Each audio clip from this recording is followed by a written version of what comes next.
Hello and welcome. Hi, Andy from Twisted Narrative here, and we're about to delve into another Shadowdark game, another episode from Tales from the Smoke. But before we do, I always like our marvellous cast to introduce themselves to show they are real people. Um, Fliss, have you got anything interesting to tell me? Well, good evening, Andy. It's lovely to see you. I missed you last week when I was away on holiday. I know. Was it Had a good? great time. Came back with a cold. Yeah, it was Oh, it was lovely, but suspiciously devoid of tabletop role playing games. So we need we to missed you. rectify I that. missed you in the games that you should have been playing in. So welcome back. And Thanks. we had to Thanks. we had to do an entire different setting whilst you were away. It's all your fault that we had to enjoy, or rather endure, junkers. Lots of people almost died. Mhm. Um, I missed out. you did. It was great fun, and we might be doing some more of those. So you'll get an invite if you are not off on your holidays again. Malcolm, welcome to the table. Thank you, Andy. Good evening, all.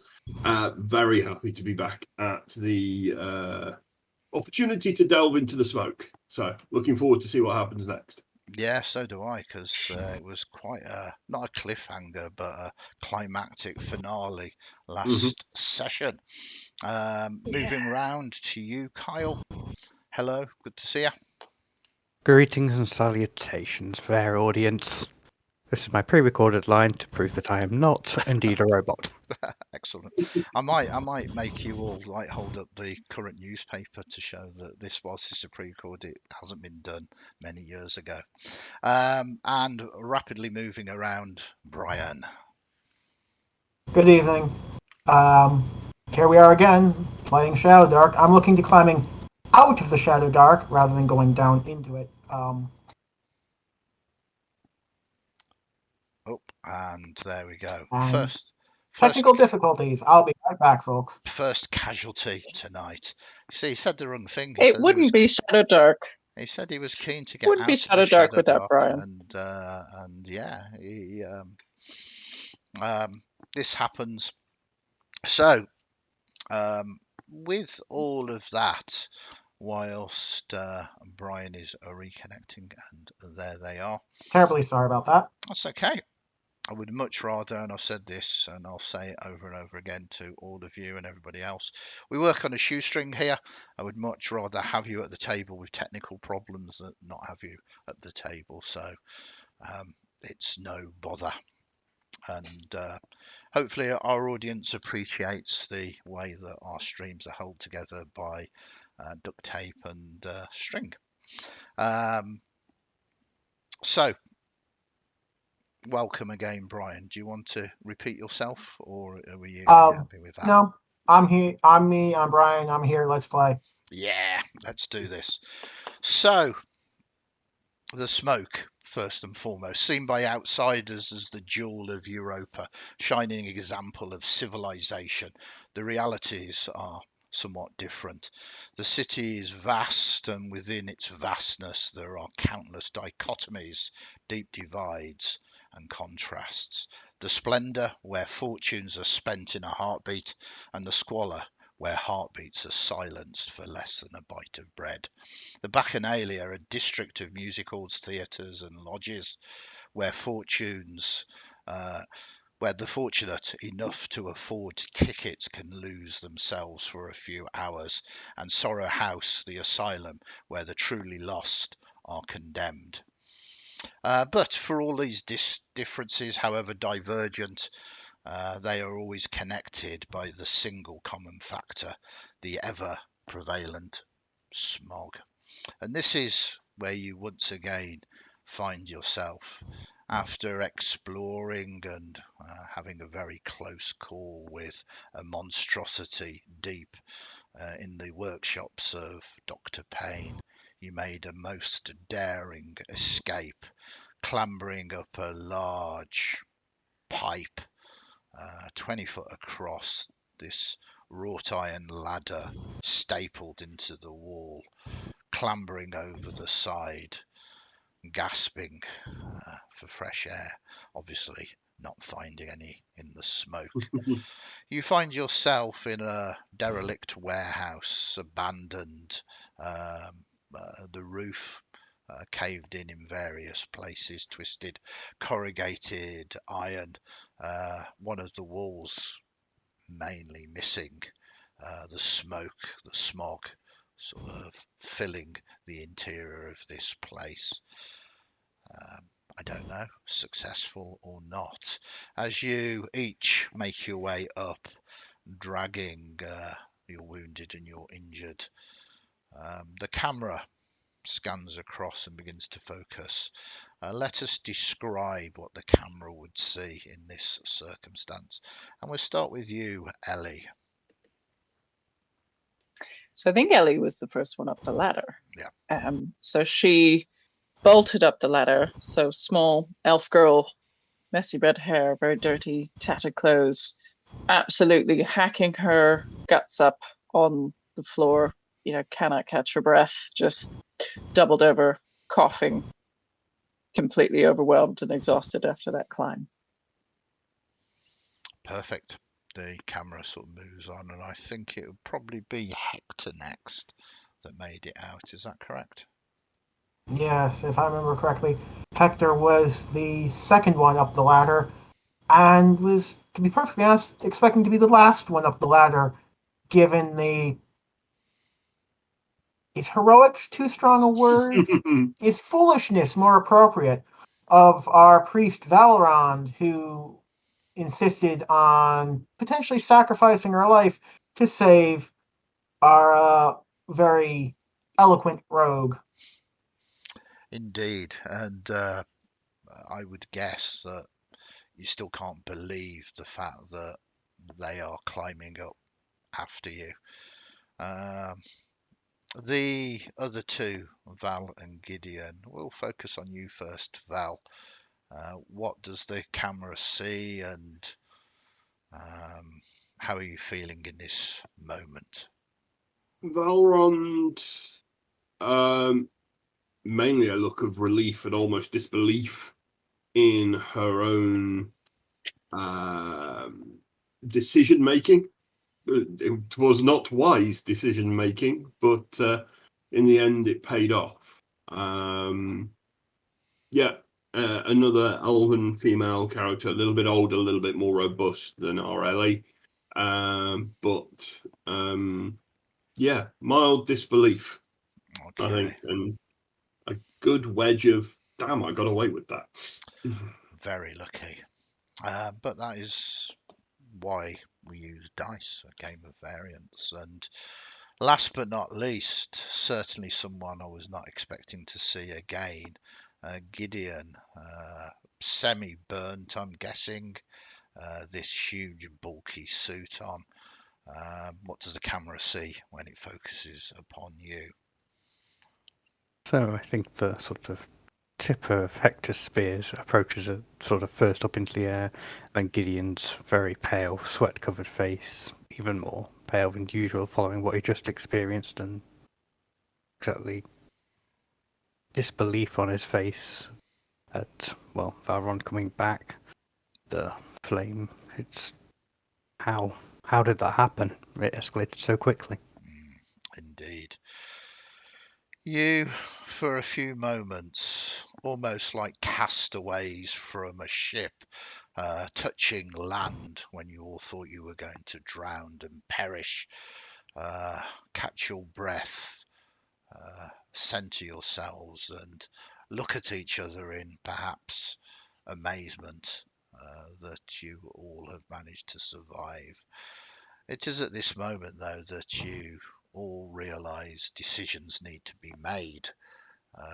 Job complete, but you saw many things down there. I'm going to pass the table across to you and your characters to discuss what your next move is going to be. I think the Beggars Guild might be interested in some of the information we obtained in there. Exactly what's down there. knowledge of the flangite might be good for them, though I think that's much better handled by the Potters. Mhm. Yeah. I think the Potters get first dibs on that, because... Which one of you's got the book? I've forgotten so much in the last 30 seconds. I think Ellie grabbed it initially. And that's why she bolted. Clever girl, Hmm. that, running away from the giant monster. Yeah. Well, if anyone was going to get out alive with the book, it should be the person with the book. Yep. Well, yes. But Val, I'm glad you're okay, and you guys too. That was a close call. I don't really care who gets this thing. I just think we need to get paid. Yeah, we were trying to climb out of our situation as much as climb out of that situation with this. Put a few wrongs right. There's definitely some stuff down there that does need to stay hidden, handled by those with power. I mean, we have no idea who this book's going to. It could go to... It could be that our doe was hired by one of the guilds who is going to take stewardship of this knowledge. Or it could be just some crazy hack who's got gold to spare who wants to, ooh, let's see if I can do that. Yeah, And, another then we get one independent of those, opportunity. but this time it makes it out to the city. Mm. Yeah, it'd probably be advantageous to get a few guilds involved so that there's not too many undesirables in the area. So say beggars deal in information, they'll know who goes down there. Potters can remove the dangerous material. I don't know if anybody would be interested in the corpse, but it's another thing that we could consider. But we'll definitely give the book to the doe, right? Because if we don't do that, we don't get paid. And I I really need to get paid. don't think it's a good idea to go back on our word to a doe. That would Well, be exactly. But Val's first thought. what is Hector saying, though? Is he saying maybe we shouldn't give it to the doe? I mean, to our storyteller, what would the Potters Guild, like, are they going to pay up for this sort of information? Let's for those of us who don't have the entire smoke rattling around in our heads, can you So, give us any yeah, insight into weighing this up? yeah, absolutely, and it's totally appropriate to ask information that you would know as your characters. Sort of not completing a deal with the doe would put in serious jeopardy your chance for ever working for a doe again, and they tend to give out the most sort of lucrative contracts.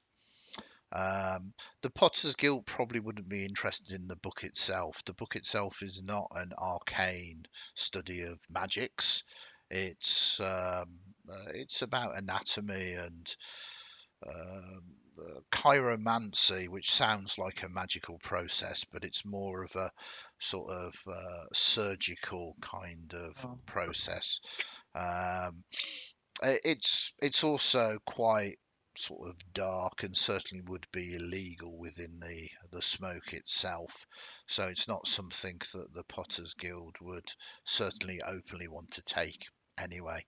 Um, so you probably would find it difficult to even sell it to them. Um, but there are a number of unscrupulous people in the smoke that certainly would potentially want to buy it. You're not necessarily able to think of those off the top of your head, but you certainly got contacts. Gideon's got contacts with the Beggars Guild to potentially find out those. But anybody who is actively seeking to buy it underhandedly is most likely the worst person to sell it to. sort of morally speaking. Yeah. Perhaps not financially, but certainly morally. But that would be short-term gain for long-term sort of pain, really. Whereas the dough, I mean, they operate for anyone that has the money to do such a thing.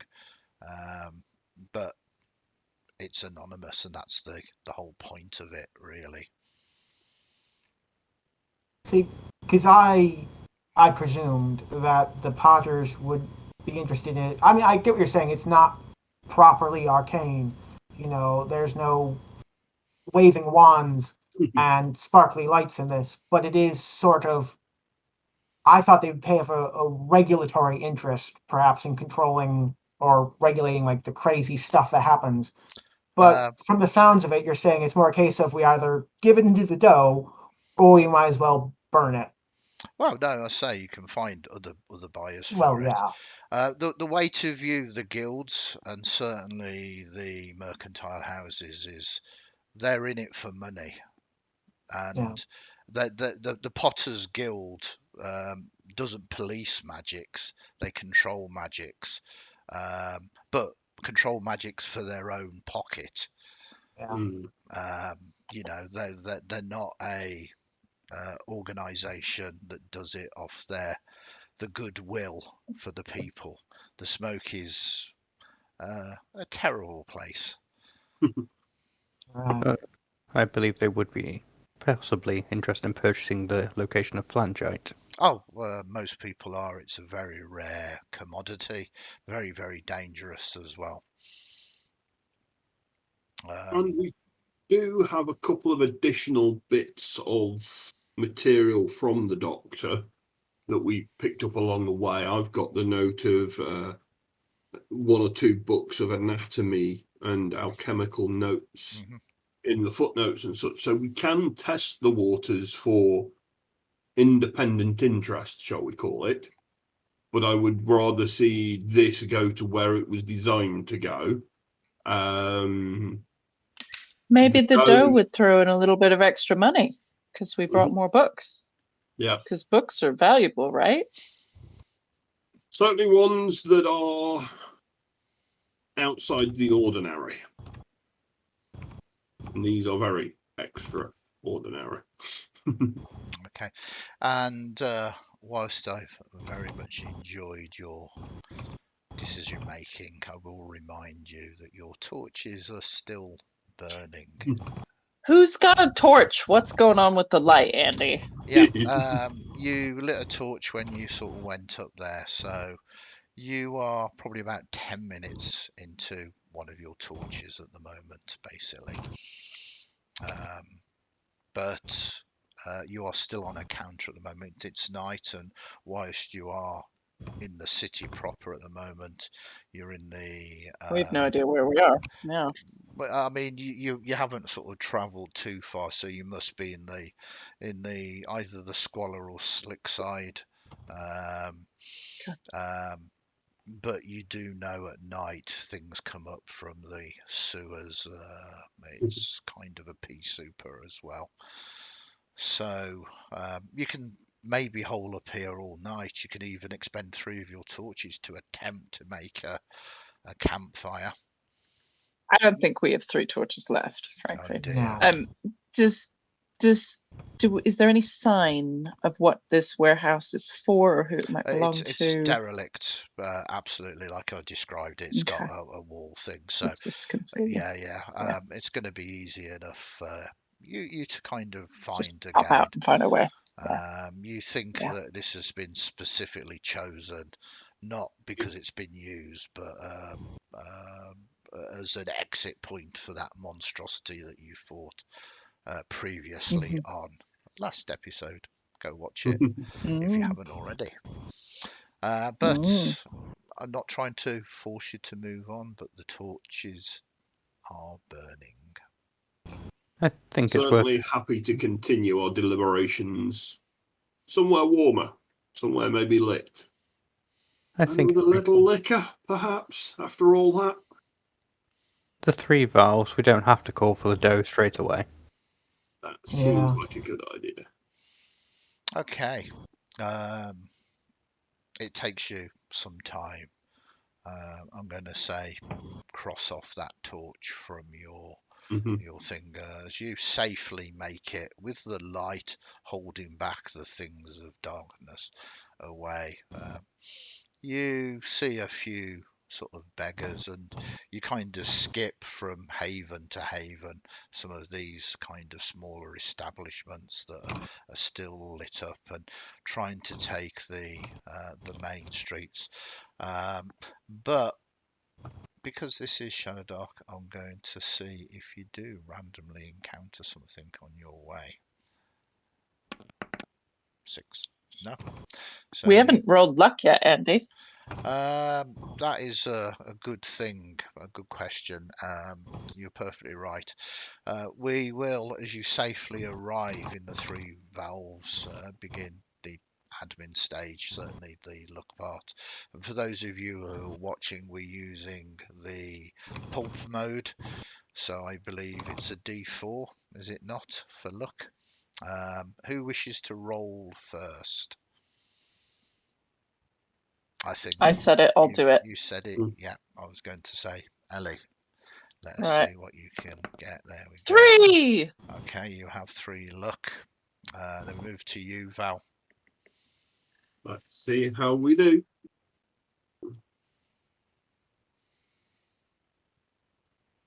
All 4. Very nice. And then you, Gideon. Let's try and keep the high trend. Respectable. 3. That is Mm-hmm. nice. Last but not least, Hector. Shots fired.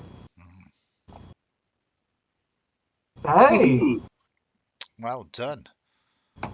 You best get adventuring super fast then, because all of this luck will disappear at the end of this session. So you get to the 3 valves. The 3 valves are a familiar place, certainly to you now. A sort of oasis of light in the darkness. It's run by Boris, who you had words with before. The bar smells of stale ale, tobacco smoke. There's a piano, an old timer playing, a snug. Everything is covered with sort of smoke stains. But at least you know it's relatively safe here. You go up to the bar and Boris kind of nods, sort of, you're alive. Well done. What can I get you? We've got bitter, black tar, rot, or slam. What takes your fancy tonight? Your strongest short, whatever it takes. Be rot then. You hand over a few copper each, and you find a table. It doesn't look like he's going to contact the doe. You haven't gave him the information, so you have time now to sit and deliberate. There are a number of people that have kind of spied you and are sort of trying to work out what you are here for. Are you saying there's listening ears, Andy? Well, you can see, certainly you've been here before. There's a couple of seamstresses working their trade. There's a couple of ne'er-do-wells, someone that's a little bit of a gambler that's going around from table to table, kind of rolling dice. And you all appear to be sort of marks. You've been here once or twice before, so you're not what's considered locals as yet, and therefore you're all fair game. But they're also aware that they don't want to tangle with things beyond and outside of their comfort zone. So that's what they're doing. There's nothing hugely suspicious, just locals looking for a little bit of game.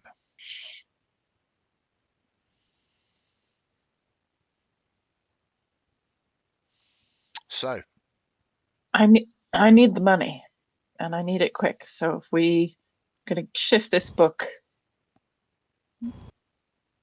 I'm happy to sell it to whoever, but we just need it gone. We're gonna get stabbed. It's gonna get taken from us if we don't get rid of it quick.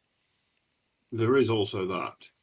We are at risk if anybody else knoweth of its existence, its value.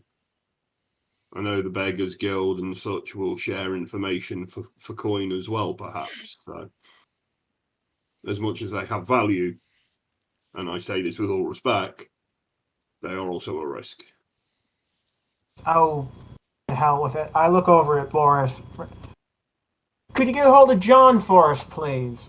we kind of Hector salute looks you. like Hector looks like he's just swallowed a bar of soap. He kind of salutes. It'll be done. He kind of moves across the bar, whispers to someone. They sort of nod. He leaves, goes out. A few minutes later, he comes back. Messages pass from one to another, maybe. All you have to do now is wait. So you do indeed wait, and you're not left waiting long. You have agency again, about 30 or so minutes. If there's anything you want to do during that time, you're more than welcome to. If you're just having general conversations. Sorry, Gideon. I did pick up a fairly sizable amount of random bits of gear from the workbench down in the lab as I was making my exit. Well, how many gear slots worth did you pick up? Because that 7. is 7 gear slots worth. Okay, yeah, you filled your bag up full of various bits and pieces. You don't know. Are you going to get it out here and have a look? I think I'll get out. Maybe see if anyone else is interested in looking through it and sort of a piece for everyone that wants to have a look through and see what we've actually got. Okay. So there's various surgical instruments. There's some sort of alchemical sort of gubbins. I mean, it all looks technical, but it's quite nicely fashioned. It's made of blown glass, which is expensive. So you should be able to get some coin for these, absolutely. And it's not so specialist that that you're going to find it difficult to sort of pass them off, really. And there's not going to be any trace to you or Payne's workshop. It's not like got engraved property of Dr. Payne or anything like that. So yeah, that will earn you some coin as well.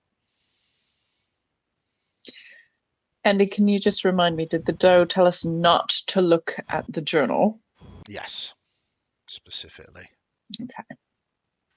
And when I grab the journal, is the journal locked? Does it have some kind of clasp on it? It's not locked. You could easily look at it and no one would know, maybe. I sort of go on. I was going to say Ellie's just going to have a quick flick through looking for the dirty pictures because, what's the point of having a magazine if you can't look at the pictures? Okay. So just a quick, she can't read, so this is literally like a. You kind of look, and there's not that many Furtively. illustrations, but the illustrations that you Under see the table. are terrible and terrifying. They are things sewn together, things that should not be. Very similar to the things that you sort of met down there, but it looks like it could well be instructions of how to create Make such more things. of them. Yeah. And not That's just fine. the goblins itself. There's a whole sort of section on that chimera that you did, and it looks like it's not. This is not a textbook. This is his journal of his studies and his results and the things that he's found out. And it's all in his handwriting as well. Yeah. So she can't read. She probably won't go very far when she starts to see a couple of the pictures. She'll just go white as a sheet and hand the book, slide the book over the table to Val, and just say, "I'm not sure this is the right book. Those pictures are not very nice." If Val doesn't object, I'll reach across the table and flick through the book, more slowly because Hector can read, just more slowly. Yeah. He looks at it and goes, "No, I think this is it. I really wish I could go through and like turn all these sixes into eights and all these zeros into nines, but Why are you so worried, Hector? Hector, for a moment, looks confused at the very question. Have you forgotten what happened in the last, 2 hours? Yeah, but bad stuff happens all the time in the smoke. That's not worse than anything else. And maybe somebody wants to stop it. Maybe that's why they won the book. You don't know. I just slide the book back across the table to Val. I can't find an answer to that. With perhaps fractionally more patience for Ellie's interpretation of the world, Val puts one big hand on the book, says, "The fact that it's really bad means, yes, this is the book we were looking for. And unfortunately, the way of the smoke, as you say, there are always bad things happening. We have to protect ourselves as well. This will go to the dough. We won't ask who's got it. We won't ask why they want it. We just have to gain the respect and due attention and reward as promised. And then we find a way to enjoy ourselves the best we can whilst the going is good. Don't complicate life. Bad enough as it is." Getting all kind of metaphysical with the world. She's obviously just experienced somebody nearly dying and having to bring them back. Lovely. I'm loving this sort of role play scene. Okay, so about half an hour passes 30 minutes, and it's an uncomfortable sort of 30 minutes as you are trying to avoid sort of dealing with any of the locals. But he arrives. He's got the walking stick, the top hat, and he sort of immediately sort of comes in. He nods to Boris, and Boris nods, and he walks up to the table and says, "The back room is free if you wish." And he opens up the door and goes into the same room that you first met him. Okay. I will pick up my spear and shield and follow after him. Yeah. He says, "Congratulations." Well, I assume congratulations. One, you are all alive, and two, one assumes that you were successful in your task. I'm afraid I have a number of other appointments, so if you don't mind, I will keep this short but sweet. Do you indeed have the item? Val, who was last to enter the room, closed the door behind her and stood with her back to the door. At this point says, "Yes, we have the book. We have had some horrific experiences getting it. Hmm. You knew it wouldn't be a simple job. I understand. You gave us fair warning. It was probably not a simple job. But given what we experienced,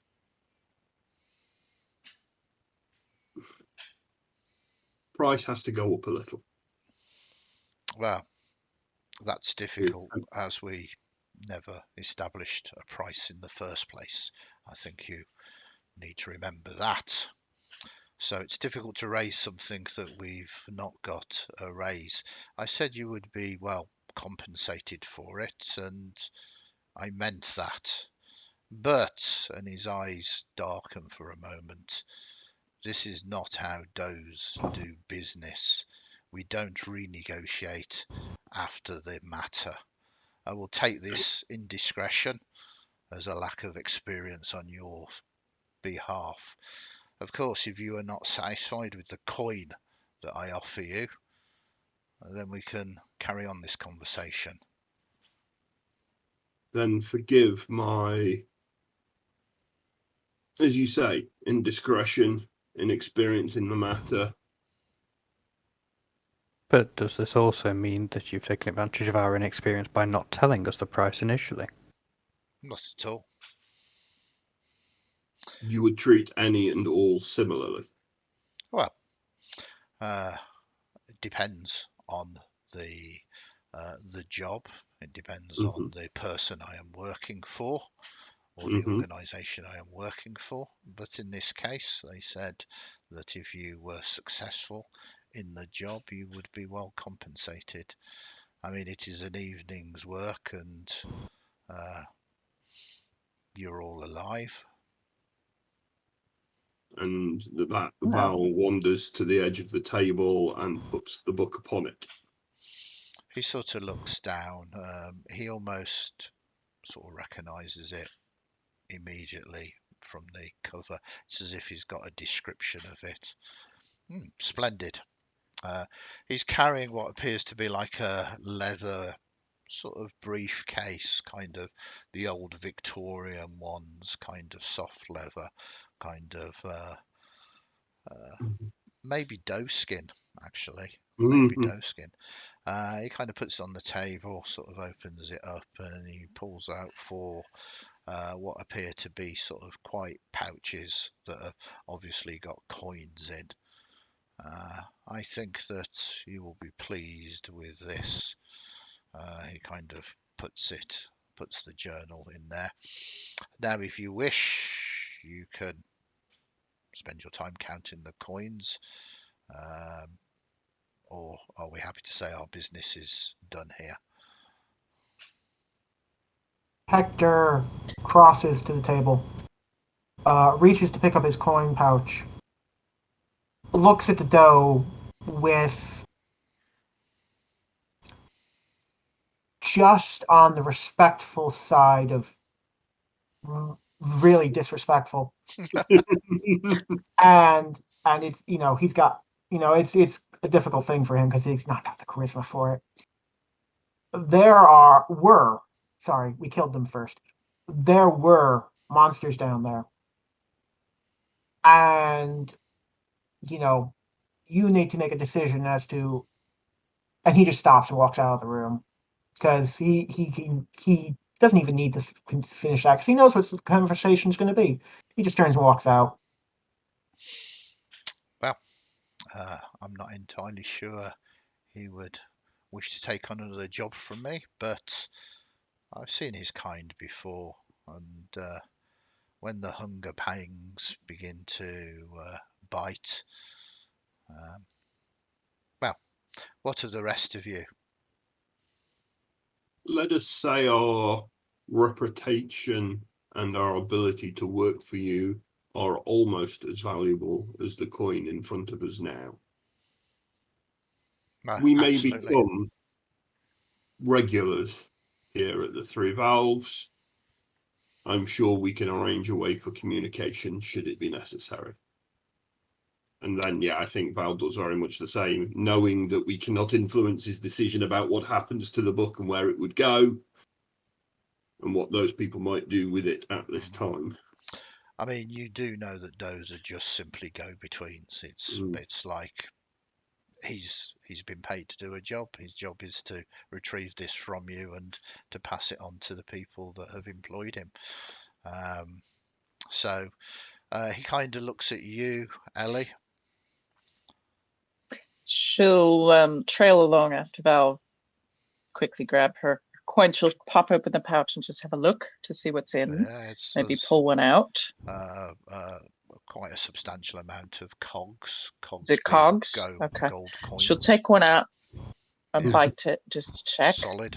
And then she'll just give him a little duck and just say, "Those are some freaky pictures. I don't know who would want that kind of book." And she'll turn around and leave after Val. He kind of raises his finger, but you are gone. I don't suppose, he says, looking at you, the only person left in the room, Gideon, that the instructions of not looking through the book were taken on board. As we discussed at our first meeting, he was the one to find the book and had a flick through to establish what it was. Okay. But I see that you've been very clever using the one that is illiterate to establish the journal was authentic. well, we hope for much more business with you in the future, so we're careful of your instructions. Well, I have to say I'm very pleased with what everybody has done so far. So, should you wish to, I will no doubt be in touch again. But for the moment, enjoy your coin, however you wish to enjoy it. Just before he goes, I'll go over, offer him my rather very red and shiny hand to shake, and say, Have you taken your suit off, by the way, at this point? I believe it was stripped off down by the Yeah. Chimera. Yeah, fair enough. But I say something like, do say hello to Dr. Scalpel for me when you see him, and see if I can get any reaction out of that. Probably not. But... He's aware of Dr. Scalpel indeed, and he says, no, certainly. And I'll take my pouch and go follow the others. But you don't think you caught him off guard, like, oh, that's who he's going to see with the book or anything. He's just, yeah, I know these people. It's worth a try. Yeah. And with that, he heads off out into the smog. Congratulations, I suppose. You have got some coin. This does count as treasure and therefore counts as experience as well. So we will cut to a very quick admin phase. Payment with this job has certainly got you enough experience to go from level 1 to level 2.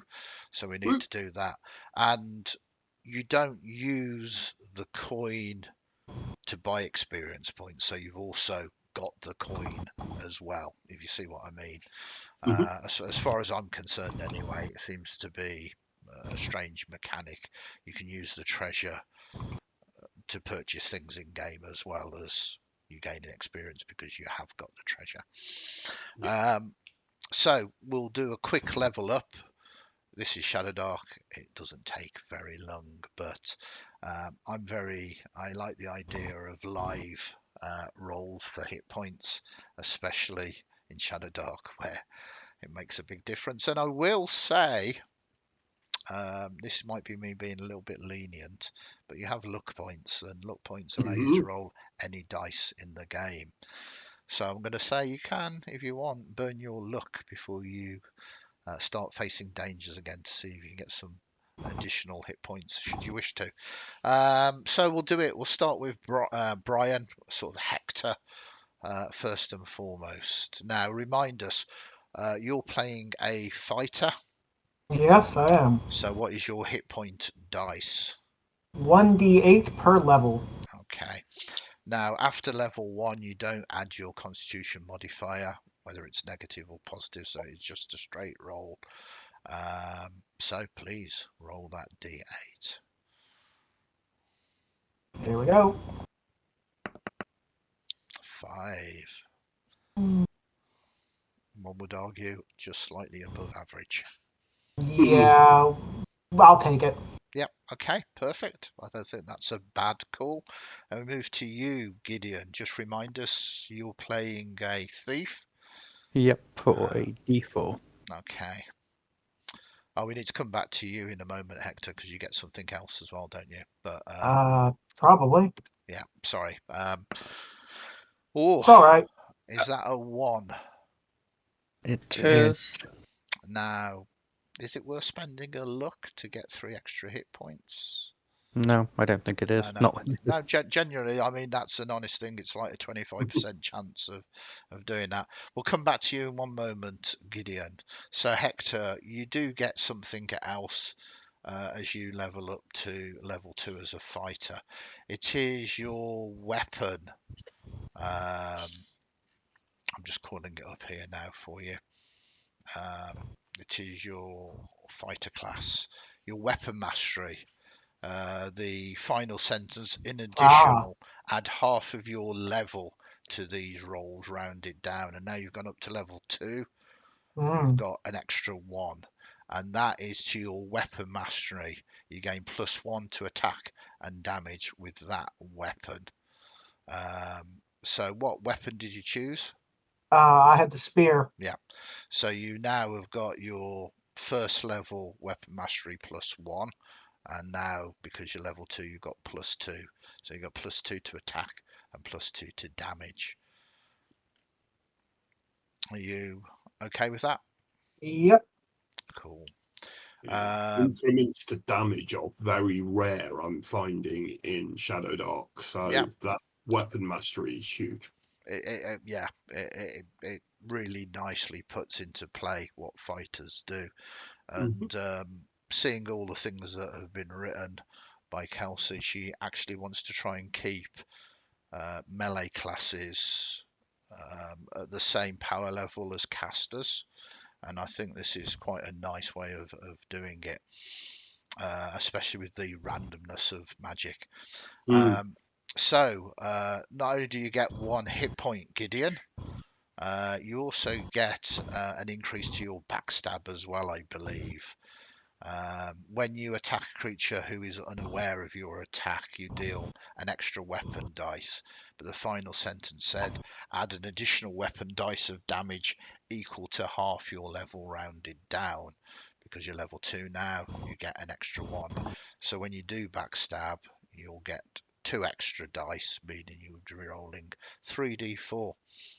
Which again, mathematically is nice because you're guaranteed to get at least 3 damage in there when you get a backstab.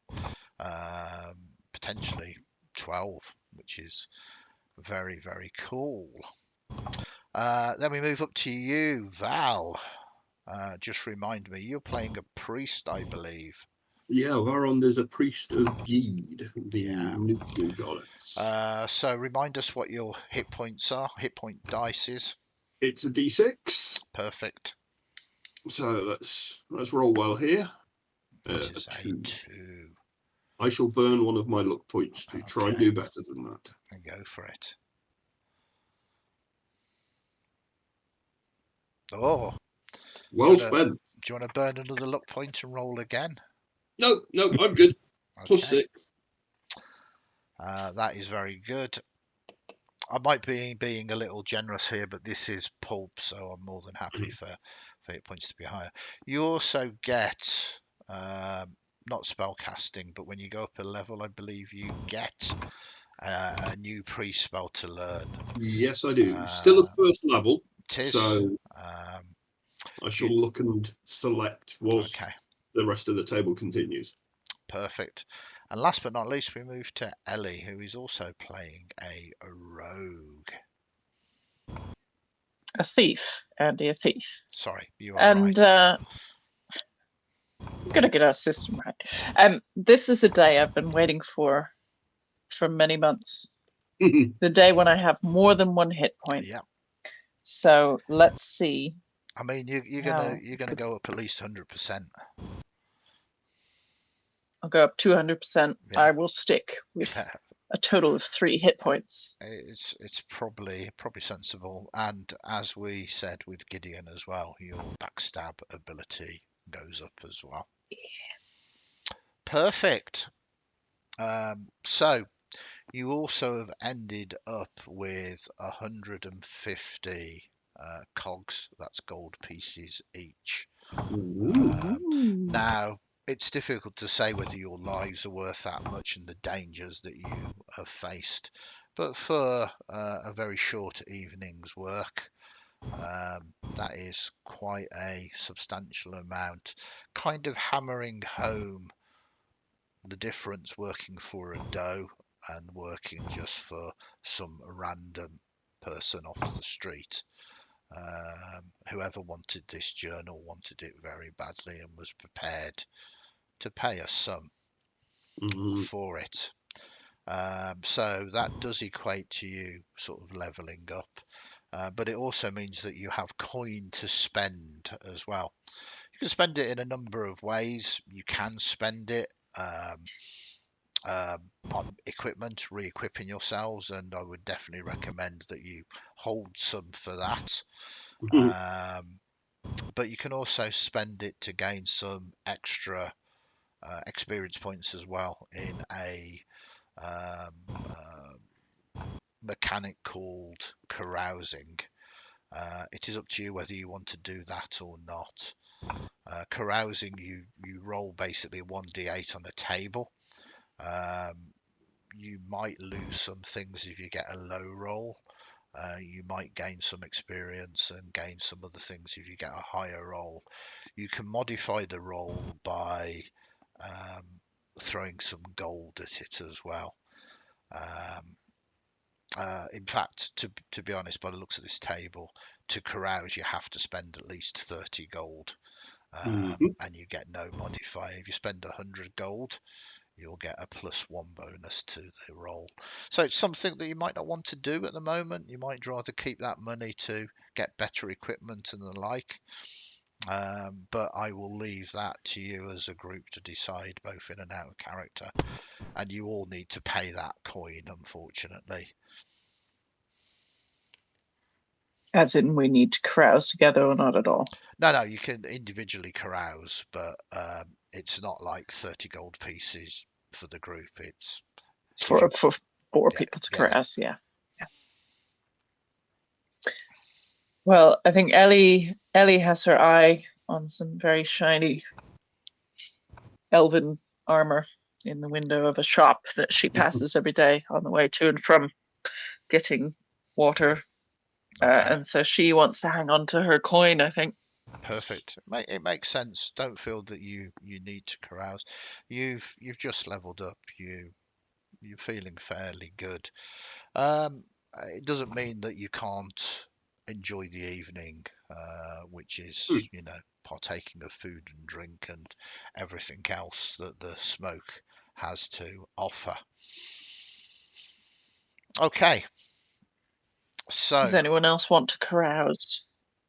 I'm just thinking, there's limited extra armor I would ever want. I'm already in leather armor.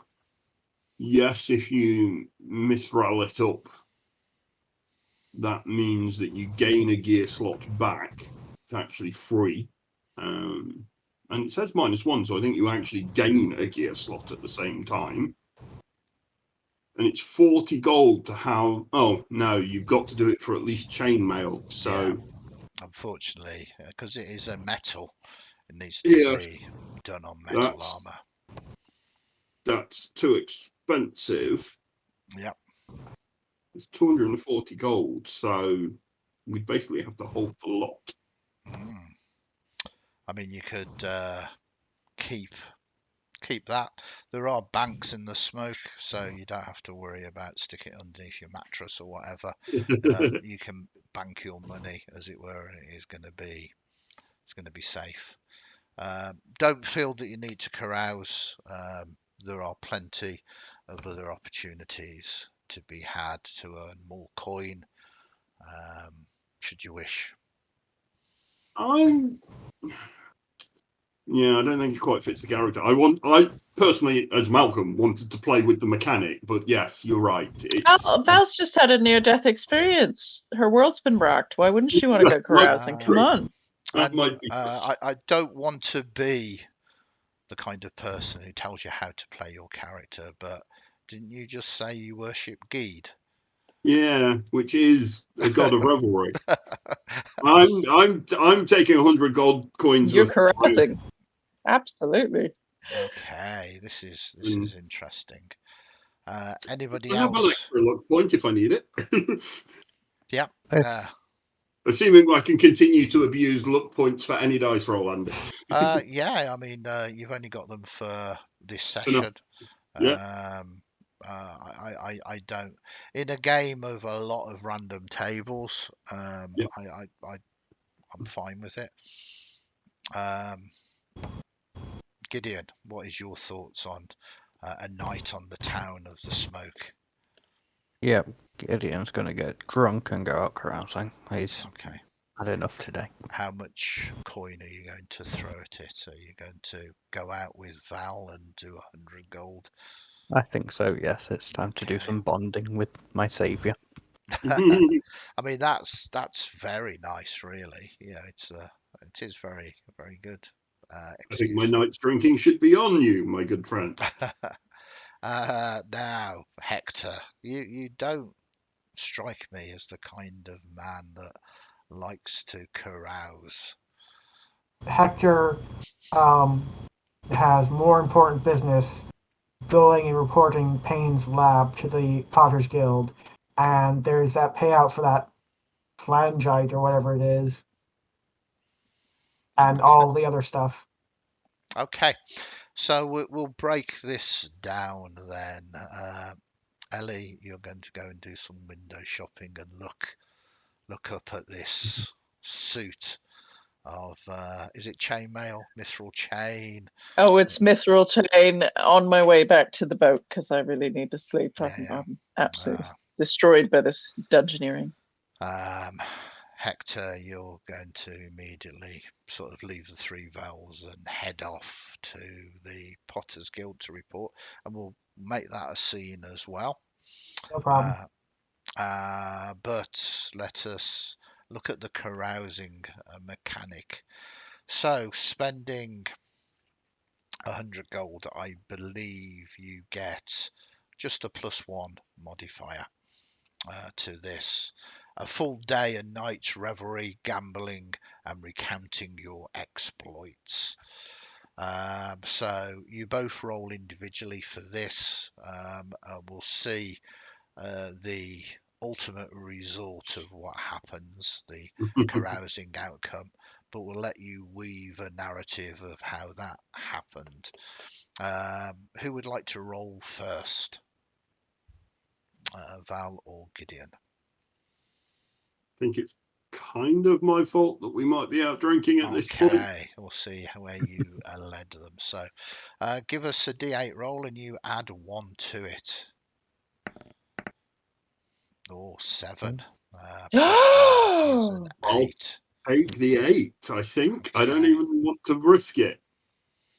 Okay, so 8. You survived a blindfolded knife throwing demonstration unscathed. Yay. You will gain 4 additional experience points. Yep. Now this means I think you're looking to get 20 to go up to level 3. But you also gain a luck token as well. Back to full. Yeah, that's quite the experience. Okay. So what we'll do is we'll do Gideon's and then we will work out if there was anything else as well. So Gideon, you give us a roll. Okay. And you get +1 to that, which is 3. You wake up in a gutter with 15% of your total wealth spent. Yeah, I'm going to spend a luck point on it, but that sounds very much like Gideon. Okay, so it's up to you. You can do, or you're going to stick with that. I'm going to spend a luck point. Okay, so you've bumped it up to 4. You hazily remember donating 10% of your total wealth to a glib priest.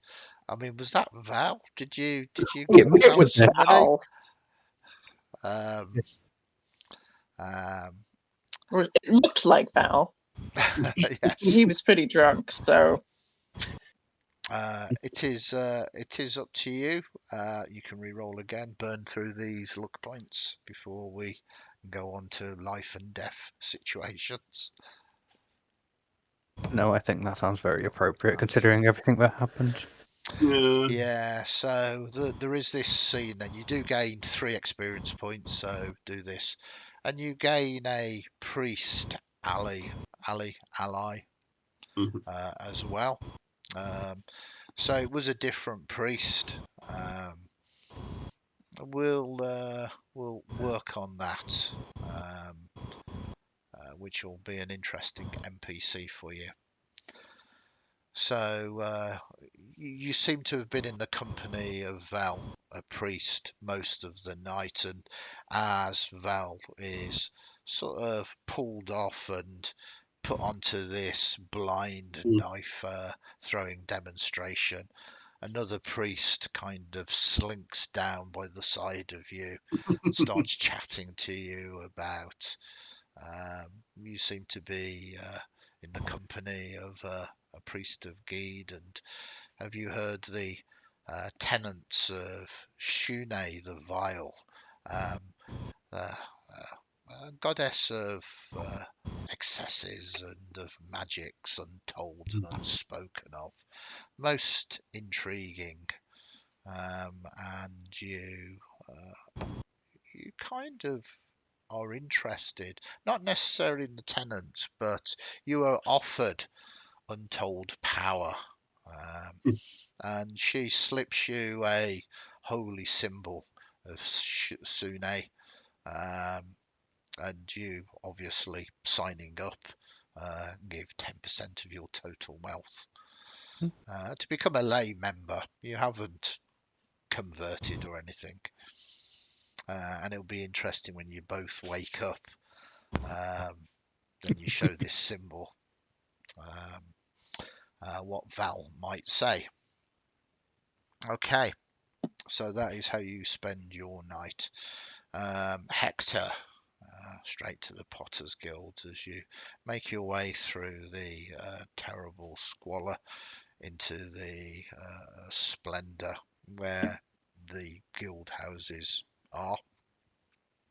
You make your way to the main Potter's Guild. This is a place that you are very familiar with, and you find yourself. Who would you sort of ask for? How are you approaching this first and foremost? I'm going to completely improv this because again, this is first time playing This is fine. in the smoke with the guilds. So I am going to ask for whoever would be my foreman within the Potter's Guild. I imagine the guilds, being these mercantile houses, are probably, I'm going to assume, fairly stratified, fairly hierarchical. And I'm not going to be going up to Yeah, the head of the Potter's Guild. I'm going to be working my way up the chain. that sounds fantastic, and yeah, the person, your foreman, is an individual by the name Barnaby Trigg, just known as Trigg. Might be short for Trigger. You're not quite sure. Um, and he sort of is on the night shift at the moment anyway. He's just coming towards the end of it as he Hector, it's been a few nights. How's everything treating you? It's the smoke, Treg. Yeah, smoke. I mean, you got to make ends meet. You look like you've had a rough night. Yes, I will, of course, out of note, character note, the leather armor, the scratched up shield, um, covered in dried slime from a very close encounter down in the lab. I'll just look at Trig and go, I've got business to report to further up the ladder, stuff that the Potters are going to want to know about, things they're going to want to recover, Wow, sounds money important they're to going to want me. to make. Sounds very important. Okay, so this is like not pottery business then, not an No. illegal kiln that you've come across or some. No, I'd smash that. That's easy. Right. Okay. Okay then. Well, you best come with me, and we'll go into the office. And do you actually want to speak with one of the other ones, or do you want to do the report through me? It is up to you. Yeah, I'm happy to put your name to it either way. Are you looking to, come back? We miss you. You're a good worker. We'll get to that later. I mean, are you still gonna? I mean, we could try and get you into another examination. Hector looks like he's had a long night, and the more Trig talks about trying to get another exam in, Hector's face just becomes more sullen and more wooden and more like, I don't want to go into that. That we've been through that, and I don't want to go through that again. No, that's good. I just thought you come in here reporting you're trying to build bridges. That's all. That's all I I thought. found some flangite. I What thought we'd want it first. flangite? Oh my word! Uh, yeah. Oh, well, that needs to be contained. Yeah. Oh well, come on. Let's. I mean, we can reduce the paperwork from being triplicate to duplicate at the very least. That'll cut out some of it. He takes you into his office, a place that you've been into many times before. Starts filing papers and filling them from now. Right, just start from the very beginning. Uh, or if you want, cut to the flangite. I'll cut to the entrance to Payne's lab, where it is, what's in there, and just keep it brief, keep it quick. Just the important details. Yeah, this is very thorough. You've got a very keen mind. I'm going to put this in the report here. Keen, kiln mind. I'm trying to play on words, but it doesn't quite work. Sorry. Okay, so very good. I'll pass this up immediately. They will no doubt act upon it, and I'm assuming if they're happy with this, they'll get back in touch with you. Thanks, Trig. That's okay. You know that he's not going to do one over on you. He's not that Yeah. kind. He's salt of the earth. He's going to make this report, and it's definitely going to have your name upon it. So you don't have any sort of worries there. And yeah, I don't have a problem with Trig. I have a problem with the rest of the whole thing. yeah. And it's just grumbling workman grumbles. Yeah. No, absolutely. So with that, you head back, and you all find either some kind of alley to sleep in if you've been carousing, or back to your boat eventually, as the light tries to penetrate through the smog. A very dangerous night's work, but very lucrative, as you safely as you can find some solace in your beds. And I think that is where we will bring to an end part one, as we have kind of done much of the admin. We're going to have a quick break to get drinks, and we're back in about 5 minutes when we will start a new day or a week later or whatever, as we delve into whatever next task is laid before you. Thank you very much for watching. Stay tuned. We will be back, as I say, in about 5-10 minutes. See you later. Bye for now.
Hello and welcome back.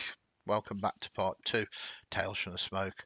The first part we did the admin phase of Shadowdark, carousing, gaining the coin, gaining the experience, rolling hit dice. And now a couple of weeks have passed since our intrepid group of crawlers survived their very first mission task. Coin though now running quite low. Things purchased, carousing done. Is there anything exciting that anybody has spent with their coins? This is not only from the payment, but through all the other associated things that you have done. I will start off with you, Val. Have you purchased anything outstanding that you wish to? Spent more time perhaps at the chapel than at the shopping mall. Yeah, Deeper into our own faith and has added the ability to cast Shield of Faith. very nice. So that is the third spell that you have chosen. Mm-hmm. Very cool. Then I suppose, because you are very keen to tell us, Ellie, what have you managed to scrape together, Well, borrow, beg, and steal? she fluttered her eyelashes at Gideon, and Gideon loaned her the 30 gold pieces she needed to make the shopkeeper on the way to and from the water collection point very, very happy, but not quite as happy as Ellie in her new shiny chainmail mithril armor. Very nice. And how long have you been admiring it? How many? I mean, since I got to the smoke, that is the finest elven craftsmanship that looks like the kind of stuff that my family could only ever dream of back home. We were always on the fringes of elven society, so I feel like I've really arrived now. Excellent. And it certainly makes my 3 hit points feel a little bit more comfortable. And we move to Hector. Well, Hector's been working at the Potter's Guild. He has spent some coin as well and has picked up his own suit of chainmail. Not mithril, not shiny, very workmanlike, but sturdy steel. Well, I mean, yeah. Have you kind of got it sort of blackened as well with sort of grease or soot Oh, or whatever, so that it doesn't shine? oh, it's the smoke, and it Yeah, yeah, came like that. that's right. Perfect, perfect. Love it. And last but not least, Gideon. I think Gideon spent a few days with his new priest ally learning all about the tenants and magic before going to speak with Valron about it and being lectured. Perfect. Picked up more basic supplies, just torches and caltrops, some arrows so that short bow isn't Arrows. slung Yeah. over his shoulder. Yeah, you could actually shoot it now. Excellent. Wow. How the mighty have risen. But as you begin to think that, and you look at each other to decide whose round is it next, and you start emptying your sort of pouches and purses and trying to find even a cog amongst all the bits that you have, you begin to realize it might be time to perhaps do another job. You are currently in the three valves.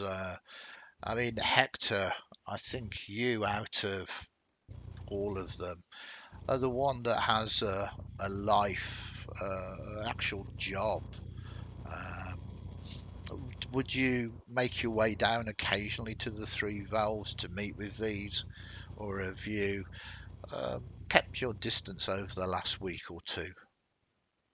I would definitely call it a job. I won't necessarily call it much of a life. Mhm. But yeah, I will. As word catches my ear from time to time that they're down there, I'll go down and have a. They seem like decent people. I'll go and have a drink from time to time. Okay. And by chance, convenience, because this is Shadowdark and want to go more or less straight into the action rather than doing it out. It is on one of those evenings that you find yourself at the table with the other three in the three vowels, and having spent much more time here now, you're kind of much more seen as locals rather than sort of strange faces, and you've got to know a number of the patrons of this place, and most importantly Boris and his sister, the ones that own the three vowels. And you can't help but Is that notice, Natasha? you're asking me a question, and I will have to consult I my. was pretty sure it was Natasha. I can tell you, I'm not going to. I want to get it right. No, it's Ursula. Ursula Oh, is it? Koski is Boris's sister.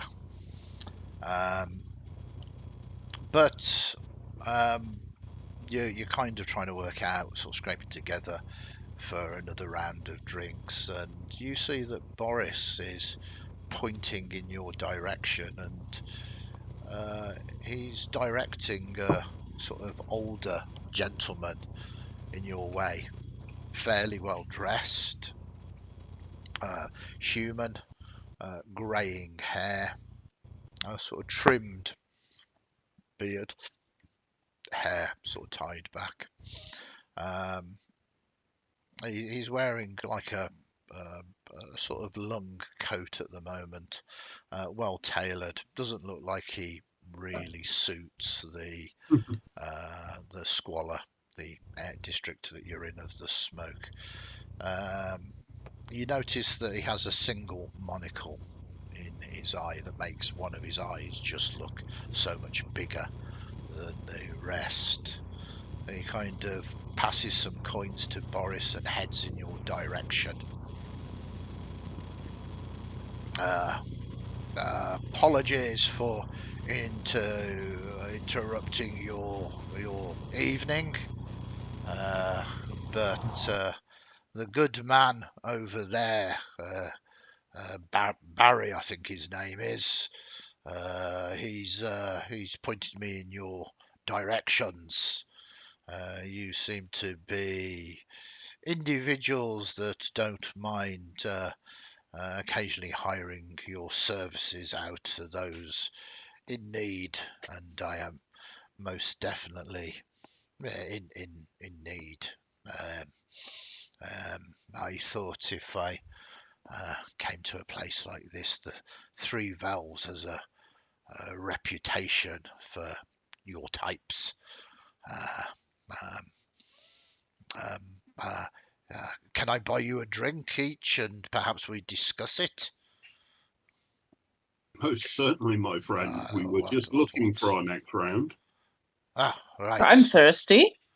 Whatever you are drinking, indeed. What do they do? Wine here? No one seems to be drinking wine. It's this. No. Um, The black tar is really good. I mean, It's kind of like wine. I'm afraid you might be mistaken, madam. But well, Well, I'll get you it some gets you drinks. drunk. Right. I'm assuming you want some black tar then.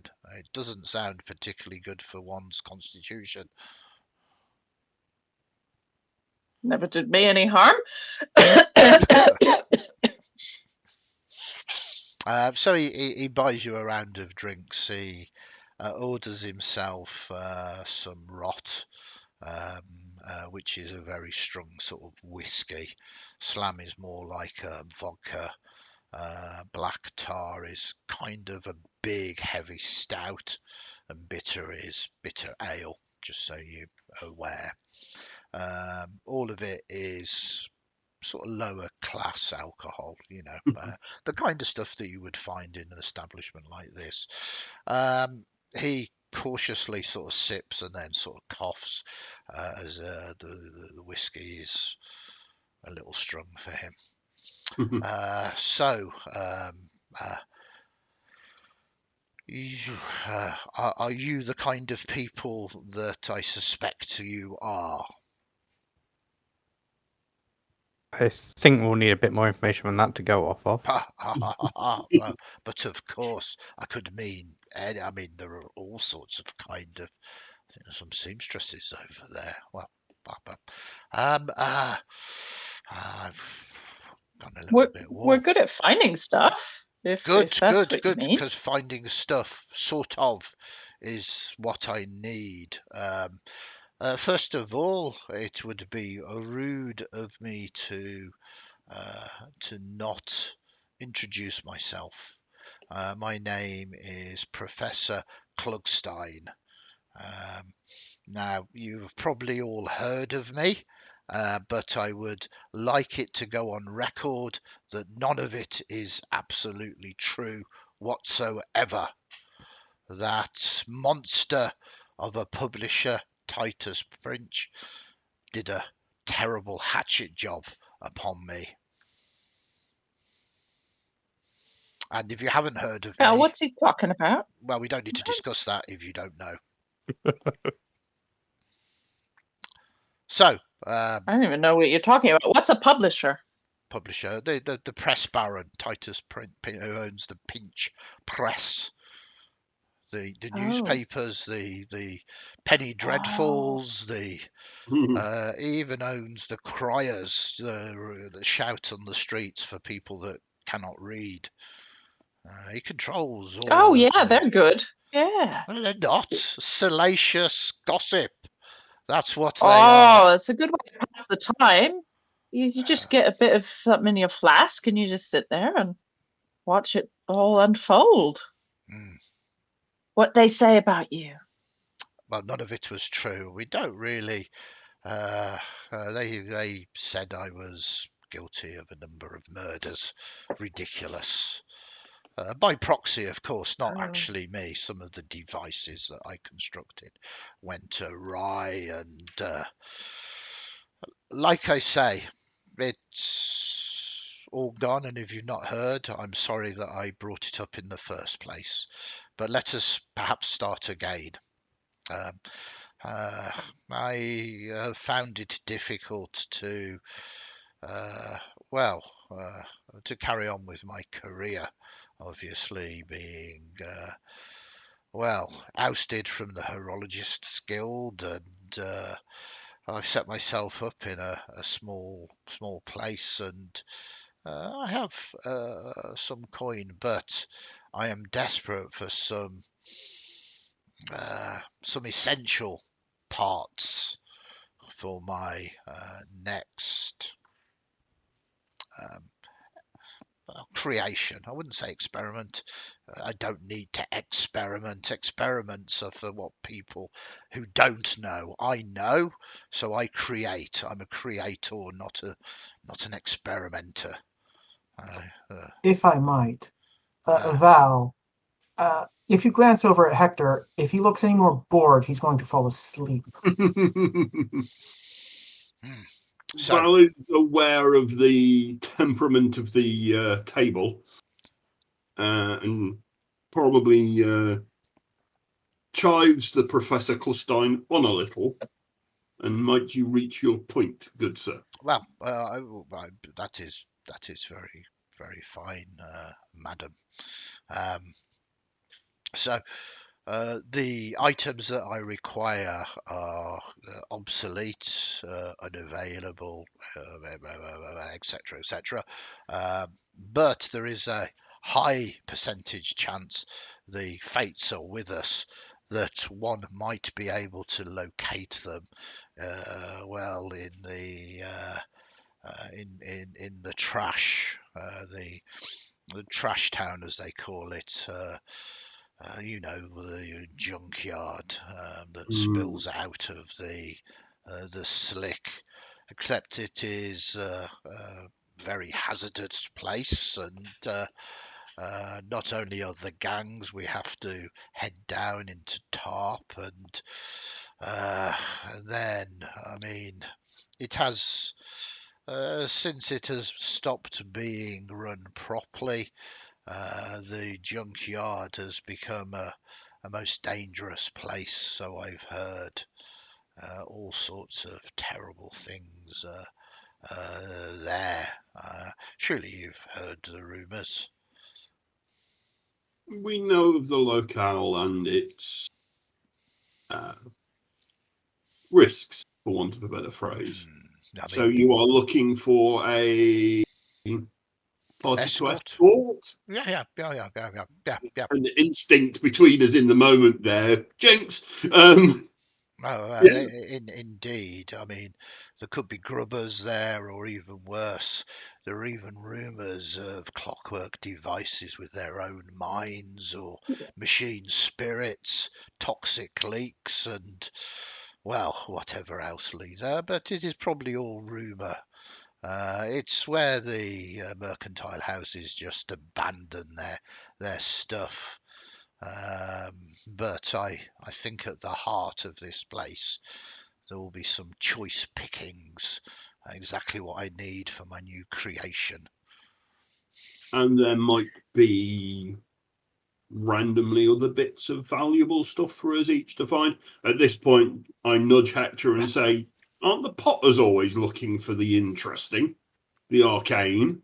We might find ourselves supporting this man's unhealthy investigations. I was half expecting you wanted us to steal stuff from someone the way he was going on about it. Sure, let's go look in the muck.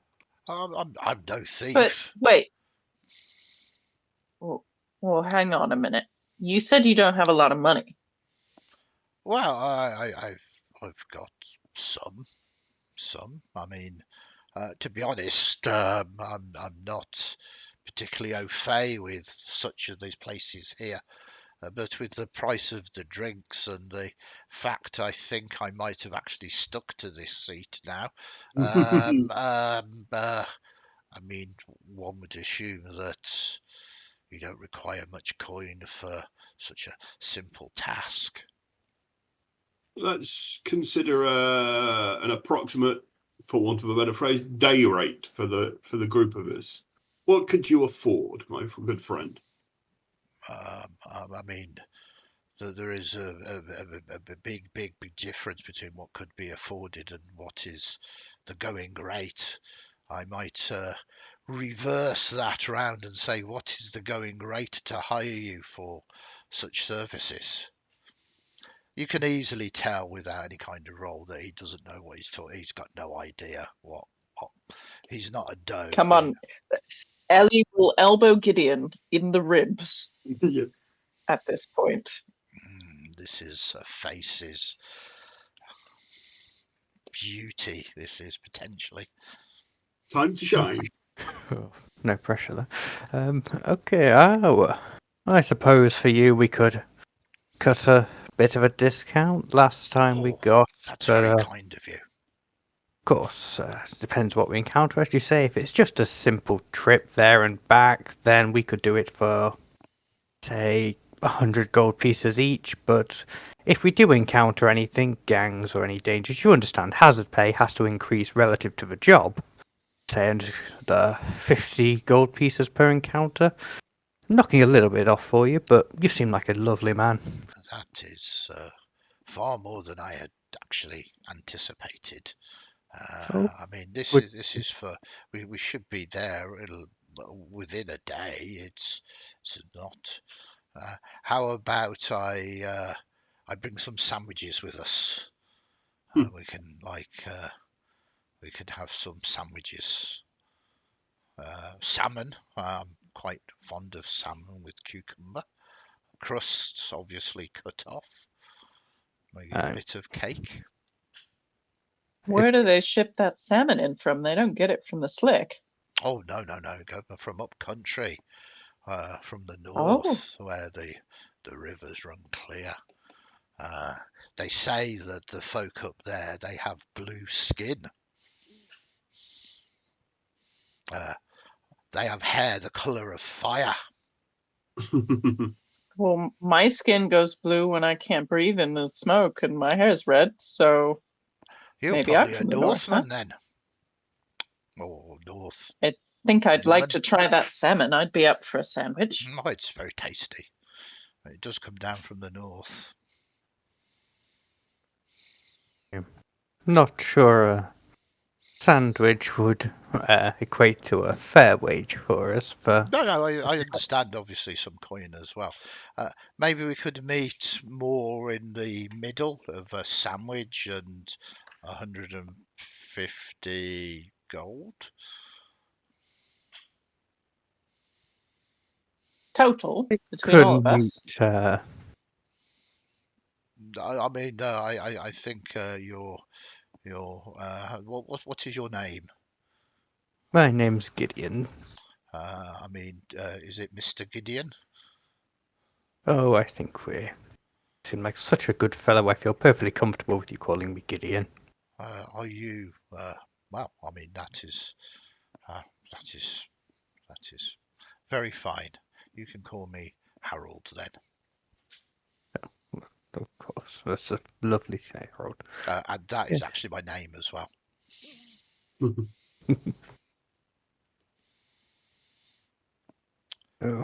So I think at this point, would you like to give me a charisma roll, please? You are charming, so the DC is not particularly challenging, and he doesn't know what he's talking about. But I'm kind of keen to sort of see how this is for you.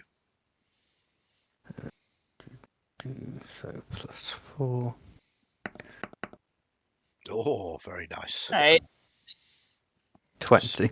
So he says, "Look, if this is a challenging one, if I don't find what I'm after, and as we are kind of the best of friends now, Gideon, you understand that I would be spending money and not achieving what I needed. But I think it is only fair to say that there is a chance I might not find it. So how about we say I pay you 50 each to take me in there, and if I don't find it, you keep the 50. But if I do find what I'm after, I will increase it to your full amount. And regardless of anything else, I'll ensure you all get sandwiches as well." I think that sounds fair. So 50 each if we're unable to find it, but the full 100 if we are able to procure it. Would you require that payment up front?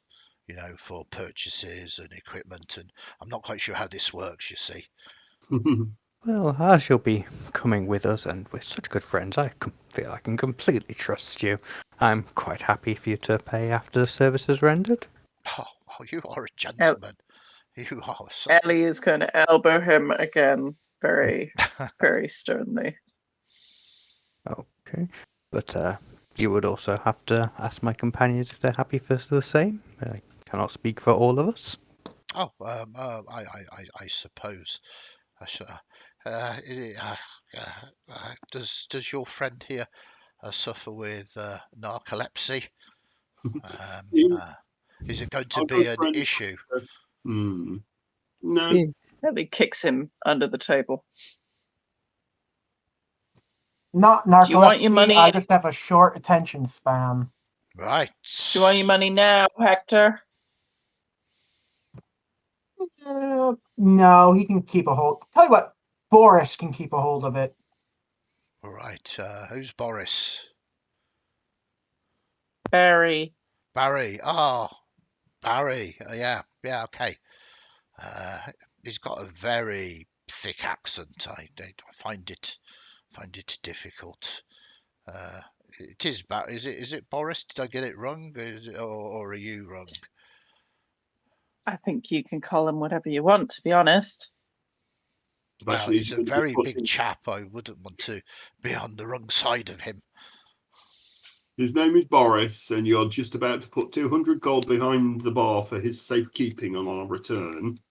And then if we do find the items you're looking for, you will be adding the extra 100 gold pieces apiece up on top. Right. You did the maths very well there, and I totally agree with you. I'll just go and get that sorted now. And well, when is it? Are you good to go, or do you need time to prepare, to suit up and to Now, sharpen now is your good. weapons? And no, Uh, now. well, do you have the sandwiches? Um, no. And If you want the sandwiches, you're going to have to wait till tomorrow. well, they were part of I the offer. I do have the gold, but the choice is yours. Perhaps the sandwiches can be part of the returning recompense. You can throw us a little party, Oh, and we will join you. I don't have many house guests, and that would be a delight. In fact, you're the first people that I've really had a conversation with of this length of time in a very long time. Where's your house? Um, well, it's kind of it's more of a sort of pick me upper, do an upper sort of thing really. Since the incident, that Titus Pinch, I will have my revenge upon him. I tell you, I'm going to get his operation closed down for telling such blatant lies about me. We shall Well, find it's out. good to have an ambition. Mm. I can definitely say I've never accidentally got anybody killed whatsoever. And with that, he stands up and walks across to the bar, leaving you with that thought. Should I pop outside and see if Flo has any more information on this individual? Absolutely.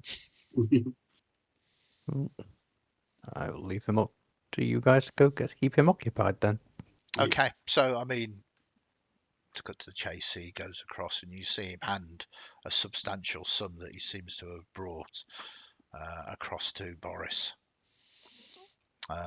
Because you know Boris now, he kind of gives you a sign that things are done and this is good. In the meantime, Gideon, you sneak outside and it's busy outside as well, as long as people stay within the light on the outside of the three valves. They feel safe, and then you see that there is just the shadow leaking out beyond. And looking around, you can see sort of sitting down flows there. Head over. Obviously, got to tip your beggar and give her 3 cogs. 3. She sort of looks at them. Well, Gideon, the word is that you went in one way and you came out another. Uh, um, well done, well done.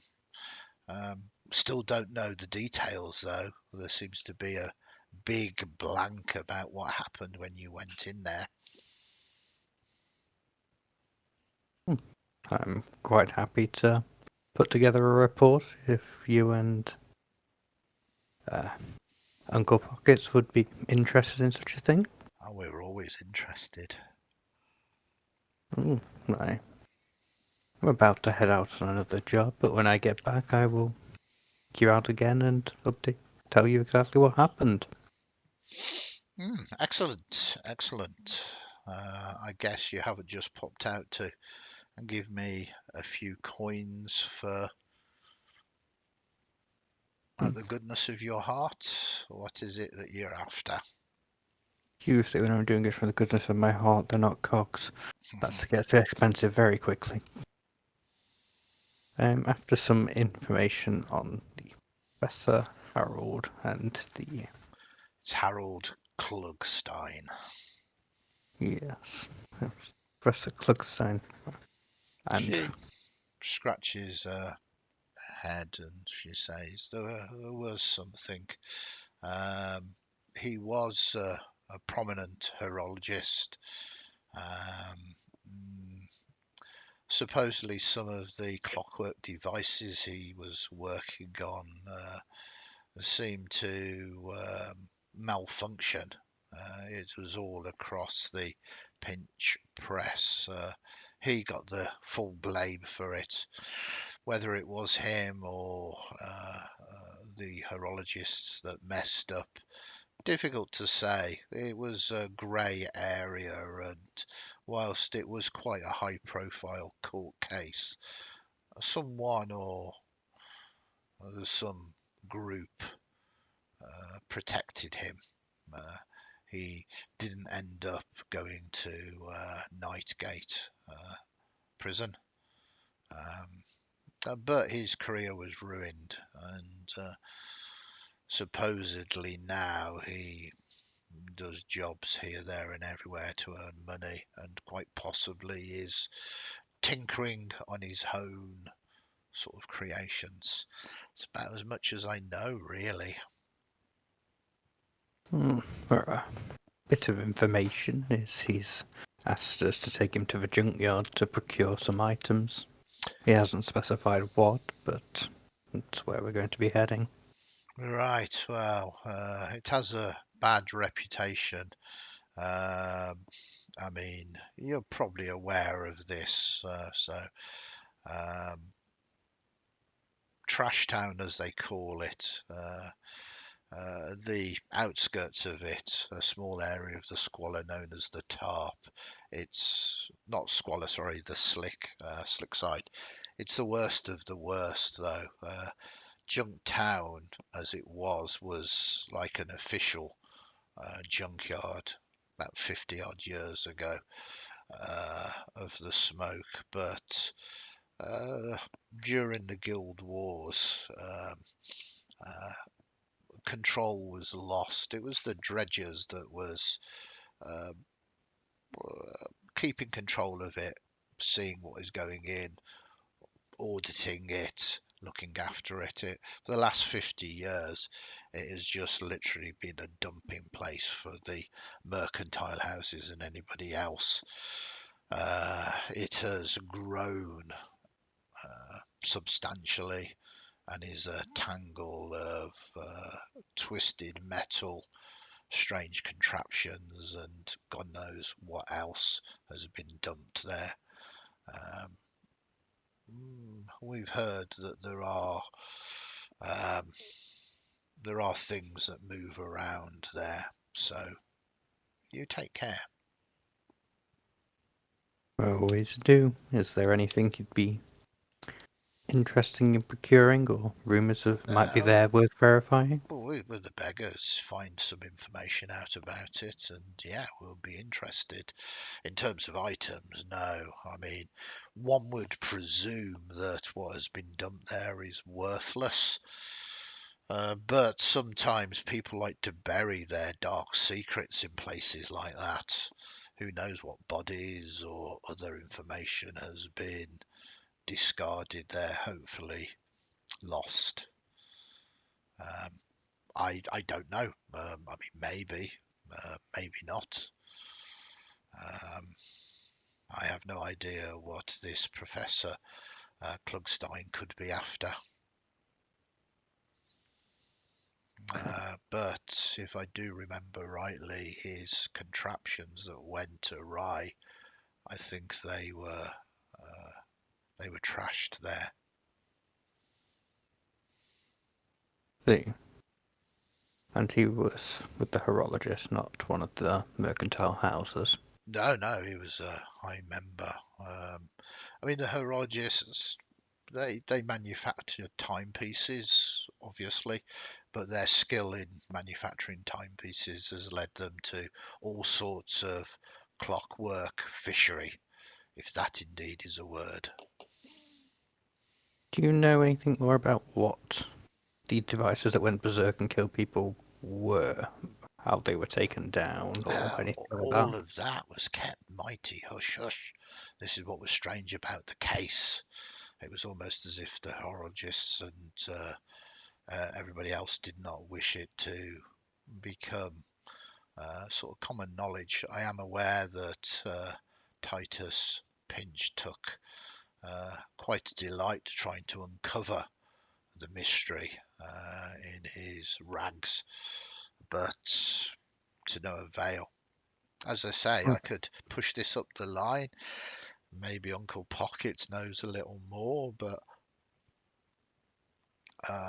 whether he's prepared to sell that information, it is probably unlikely. Oh no, Flo. I much prefer the pleasure of dealing with and troubling Uncle Pocket. He's always so busy. He is indeed. Thank you very much, and I will see you hopefully tomorrow to give you a report on what Well, I happened look in forward to Paintball. it. It's not the safest of places. Be careful. Thank you. With that, she kind of makes the coins disappear, and you can return back to the interior of the three valves. Okay, so he's chatting to you. He's quite excited. Never done anything like this before. But he is leaning on you to lead the way, as it were, really.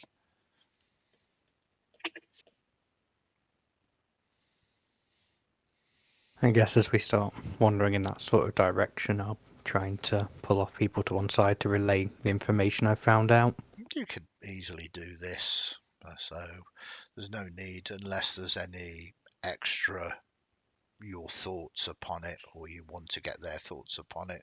You have time. I'm going to say at the moment, because you decide to push through, dawn is beginning to come, so you're not having to use your light sources so much at the moment. Still quite a thick, but you know the things from the city below have descended back down into the darkness proper. Street's still dangerous, but at least you can kind of see the danger coming a little bit out of the smog now. I think I can think of to add is wondering if it's worth asking good friend Harold how to disable the devices if we do come across any that were perhaps scrapped there that might not be so still anymore. I think I could probably figure that out. And I heft my spear meaningfully. Is that really the answer to everything? Oh. Yes, usually when we're involved. Might not always be the smoothest answer, but it is always an answer. Val nods. But yes, do we want to tip Harold off to us knowing that his constructions might be there? What does it matter what he wants there? We're gonna get paid. Yeah. More what dangers may lie on the path to the items. And we don't even know how many Well, there he are. knows how to take them out, doesn't he? If it's his things that he made, he knows how to fix them or unfix them or whatever you call it. Yes, I'm sure if we come across the one, he just has just managed to say deactivate and they just do an auto shutdown process. Well, and he just said none of his things have accidentally ever killed anybody, so Yeah, I'm sure it'll accidentally. be fine. Unless they killed them on purpose. Well, in which case, it doesn't make any sense to tell him that we know that his things are there, does it? Oh dear, is this a hit on us? Okay, as you... Not a trap if you know it's a trap. It's a face-off. You begin to get ever closer to your sort of destination, or the start of your destination, as the squalor turns to slick side. The area of the smoke that is perhaps most troubled by the slick itself, the slick being the river that cuts through the heart of it, incredibly polluted, full of terrifying creatures that have adapted to such poisonous waters. And of course, there is a miasma of odours of dangerous substances that are regurgitated from below. You get closer to the area known as Tarp, and you see there are canvas lean-tos, fires in oil drums, and eyes staring at you from all directions. People seem to slink back into the darkness, grabbing whatever items they've got as you move through. The mud is thick here, and the acrid smell of the slick is an overwhelming combination of grease and sulphur. You can tell that the locals here all try and protect themselves by wrapping rags across their faces, but even so, the long-term effects are only too visible. Severe skin burns and blisters, irritation of the lungs causing hacking, coughing, and shortness of breath. One of the individuals, though, doesn't shy away, and you see that he's kind of missing one of his legs from the knee down, and he kind of, oi, you all, you're not from around here. I've got some good scav for sale. If you want to come and look. Might find something of use. Huh? How does Harold react to finding somebody hawking goods that may or may not include his own from here? I mean, he's like, oh, this is. Should we talk to him? This is. It's. He's got a handkerchief that he kind of puts some oil on his handkerchief. Smells of like lavender. This is far worse than I'd even imagined. So he's oblivious. He doesn't know whether this is the right thing or the wrong thing to do. Wouldn't hurt to see if one of the items is there, but perhaps make a look and see if this looks like the sort of thing where we're going to be shown wares and have other people come pick our pockets. Yeah, I Or think or maybe we could just ask him if there's like clockwork people or whatever. Well, I don't think we actually know what we're looking for. What are we looking for, Harold? Yes, good question. It's a question that I could spend a large amount of time explaining to you, but I fear for Hector. If he was to fall asleep in this terrible mud here, we might never uncover him again. then let us take you to our new potential friend and ally and see whether he Oh, has anything of interest to you. you're all jolly fine fellows. You make friends everywhere you go, don't you? That is our intent. But if people wish to be less than friendly, you're paying for us to be confident in handling our own selves and that of others. Hmm. You So are you're my handlers. I like that. Sounds like I'm safe. at that point, I think, yes, we handle the professor towards this gentleman who has introduced himself. Hmm. You see that he's standing there. He's got a genuine injury. This isn't a beggar ploy. He's kind of got very makeshift sort of scavenge kind of um, what they're called. Crutches. Crotches, yes. There you go. I literally say words for a living. I couldn't remember the word crutch. Bizarre. Okay. So yeah, and he's got a pile of things that are on a kind of thin sheet of sort of tarp, some kind of probably ship's sail. That has been sort of roughly cut, and there's what appears to be a perfectly flat sort of wheel made of terracotta, a piece of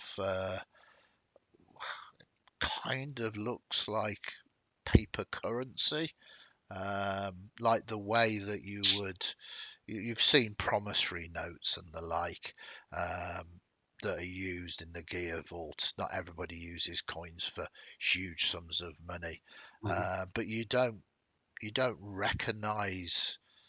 It's certainly not from the smoke. There is just a strange stone that seems to be highly polished, a chair leg, and a small cube. Again, seems to be of rock, but it is fashioned to be a cube, kind of about the size of a Rubik's cube. Anything take your fancy? Only a few bits for whatever. I mean, I would go into the trash more often, but you know, the leg and stuff, I can only really scav round the edges. I understand your challenge, How'd mate. you lose it? Well, a nasty fall. I was scavenging one day, and my leg went through, a jagged piece of metal, sort of severed, not straight off, just cut deep into the flesh, and I bandaged it up, and then it started going a terrible shade of green, a really terrible shade of green. And I thought to myself, I said, now that isn't the colour of a leg. The funny thing was there was no pain. I could stab my knife into it, and I couldn't feel anything at all. But then it seemed to be travelling up the good part of my leg and turning that green as well. So I took some advice from Muddy Mags, and she said it's gonna have to come off. And I said, what? She said, it's gonna have to come off. And after she explained to me, I said, oh, no. She went, yes. And guess what? She was right. And I'm as right as How rain did now. how did it come off? Did it just fall off? Well, no. I mean, it was a little loose. A lot of the flesh had kind of, sort of peeled a little bit, but I couldn't feel anything. It was really strange. And what's strange now is I can feel my leg more now than I did when it was green. I mean, sometimes I have to try and scratch it and it's not there. Wow, Yeah, maybe I'm crazy. cursed. Well, what did you cut it on? I You didn't. said it was some metal. I was biting down on a bit of leather, and I'd taken No, some I meant knot. when you cut it. I didn't What cut. cut it? Well, some metal. No, when you it was just something random. It wasn't anything interesting. Well, I mean, Just a dirty piece of metal. It yeah, wasn't there's a like lot a of dirty clockwork pieces of robot man. clockwork robot hand. You'll have to Yeah. forgive her. She's very imaginative. But no, it was Am I? it was not. Well, I mean, it could have been, as long as the clockwork robot hand was a twisted bit of rusted metal. It could have been Oh, the okay. same thing. Well, here are a few bits for your tale in your story, and Oh, I might thank you. take that very square piece of rock because it's Oh, interesting. it's very interesting. He says, "Watch this," and he sort of reaches into his sort of pouch and he pulls out basically a spoon. It's a metal spoon. He says, "Watch this," and he taps the spoon on the stone, and the stone seems to transmute into the metal that the spoon's made of. Ooh. The spoon's kind of like a little bit of brass, Mhm. kind of bangs it. There's a clonk, and it just got no idea why, but whatever you, I mean, I'm not going to rob you, but if you've got a cog, you do Mhm. it with a cog. But you see, it Yeah. don't So last much long, but it does. well, I think that's something I might find an interesting use for later. Right. Wow. I mean, it's expensive. It's gonna be 5 bits. Yeah, 5 bits seems like fair for your time, your story, and the magical bit of rock. And my Oh, friend Harold here, who I drag over, just yeah. make sure none of this interests you, would you please, sir? Right. No, I mean, no, no. Okay. No, don't. Yeah, I'm not looking for anything here. But thank you. Do any of the other items have unusual properties like that spear? Wow. The Yep. other stone, I found it close by. You pick it up and hold it in your hand. Go on. Okay, I'll pick it up. It's real smooth, isn't it?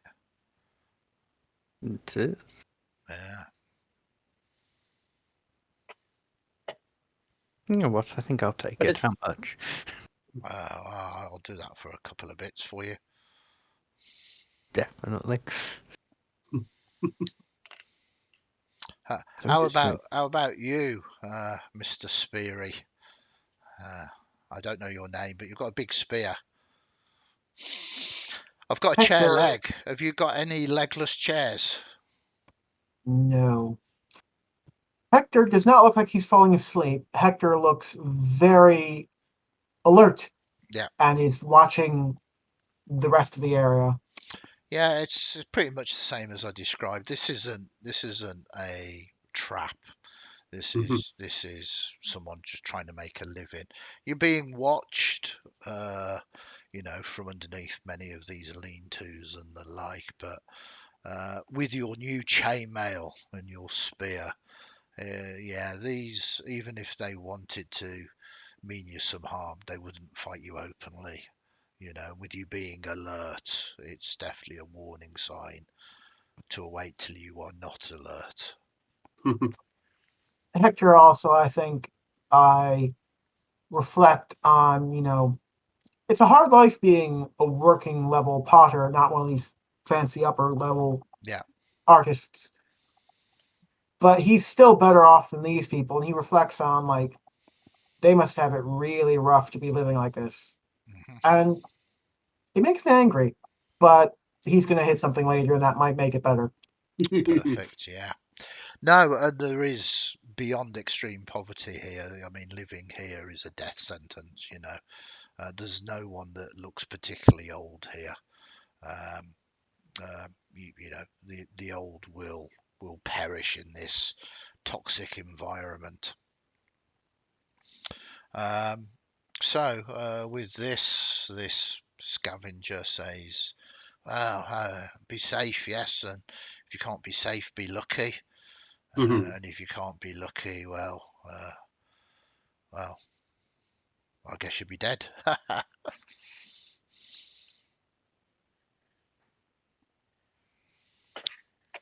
At this point, Val looks towards our professor.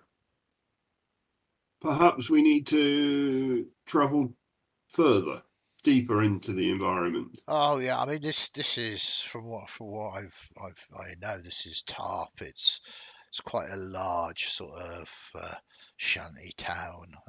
Mm. Quite a few like your friend there.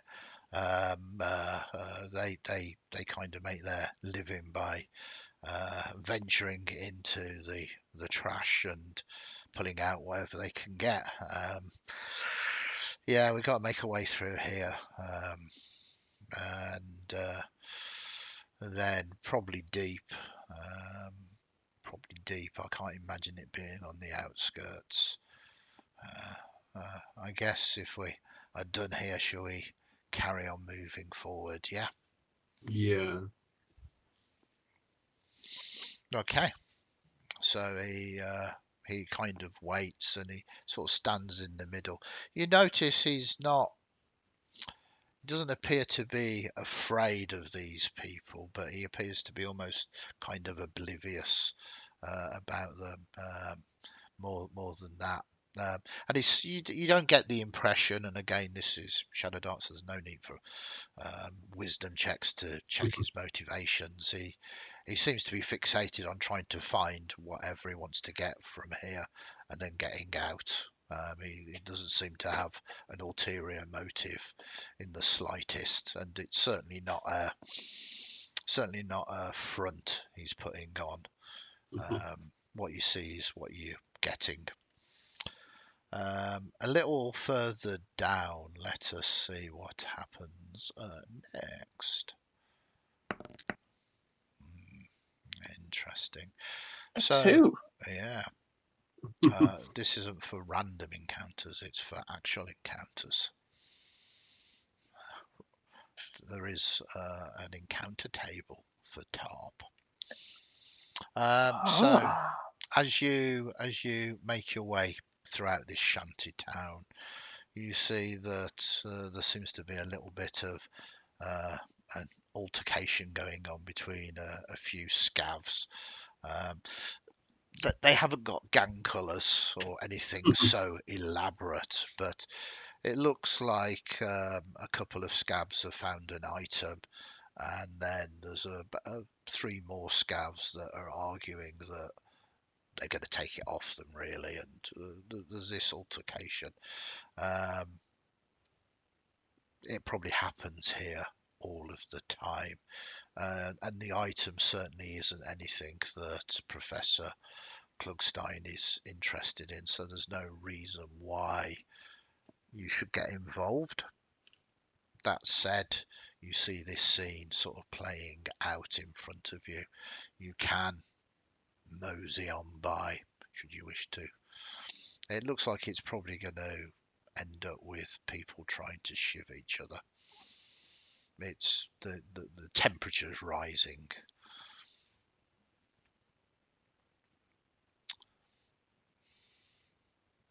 Ellie would keep her eyes down and hurry past in the way of people in a big city. Just Yeah, if you don't see it, it's not real.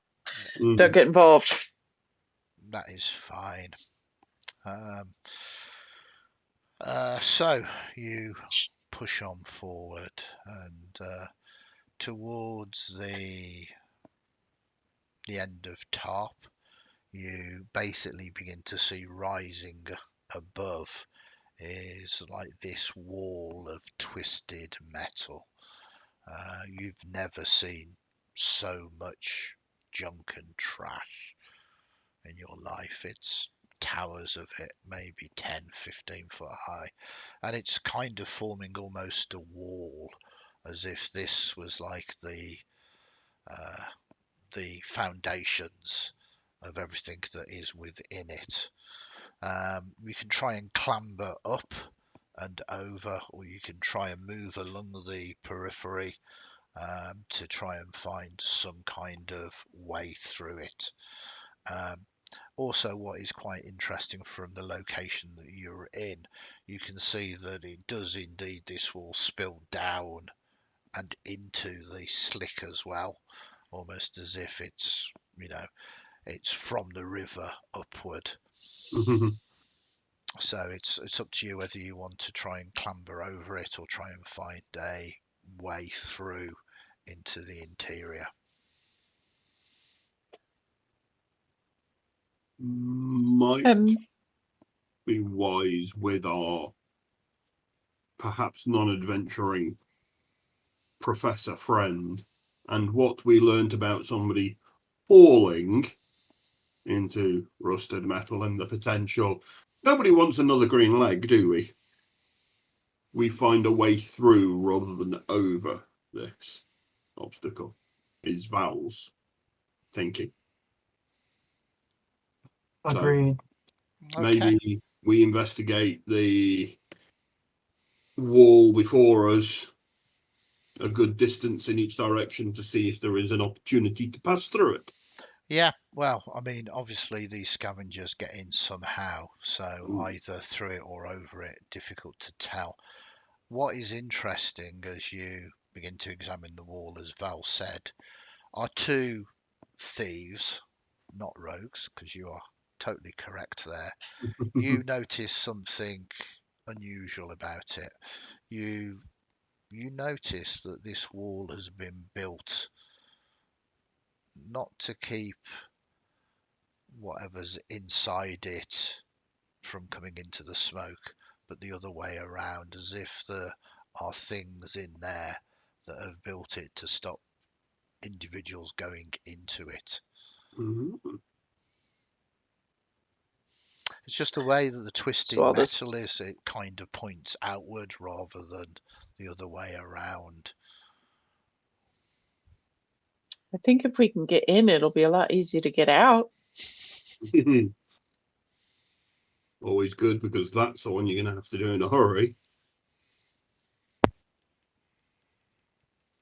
Fliss, I do love your Look. optimism.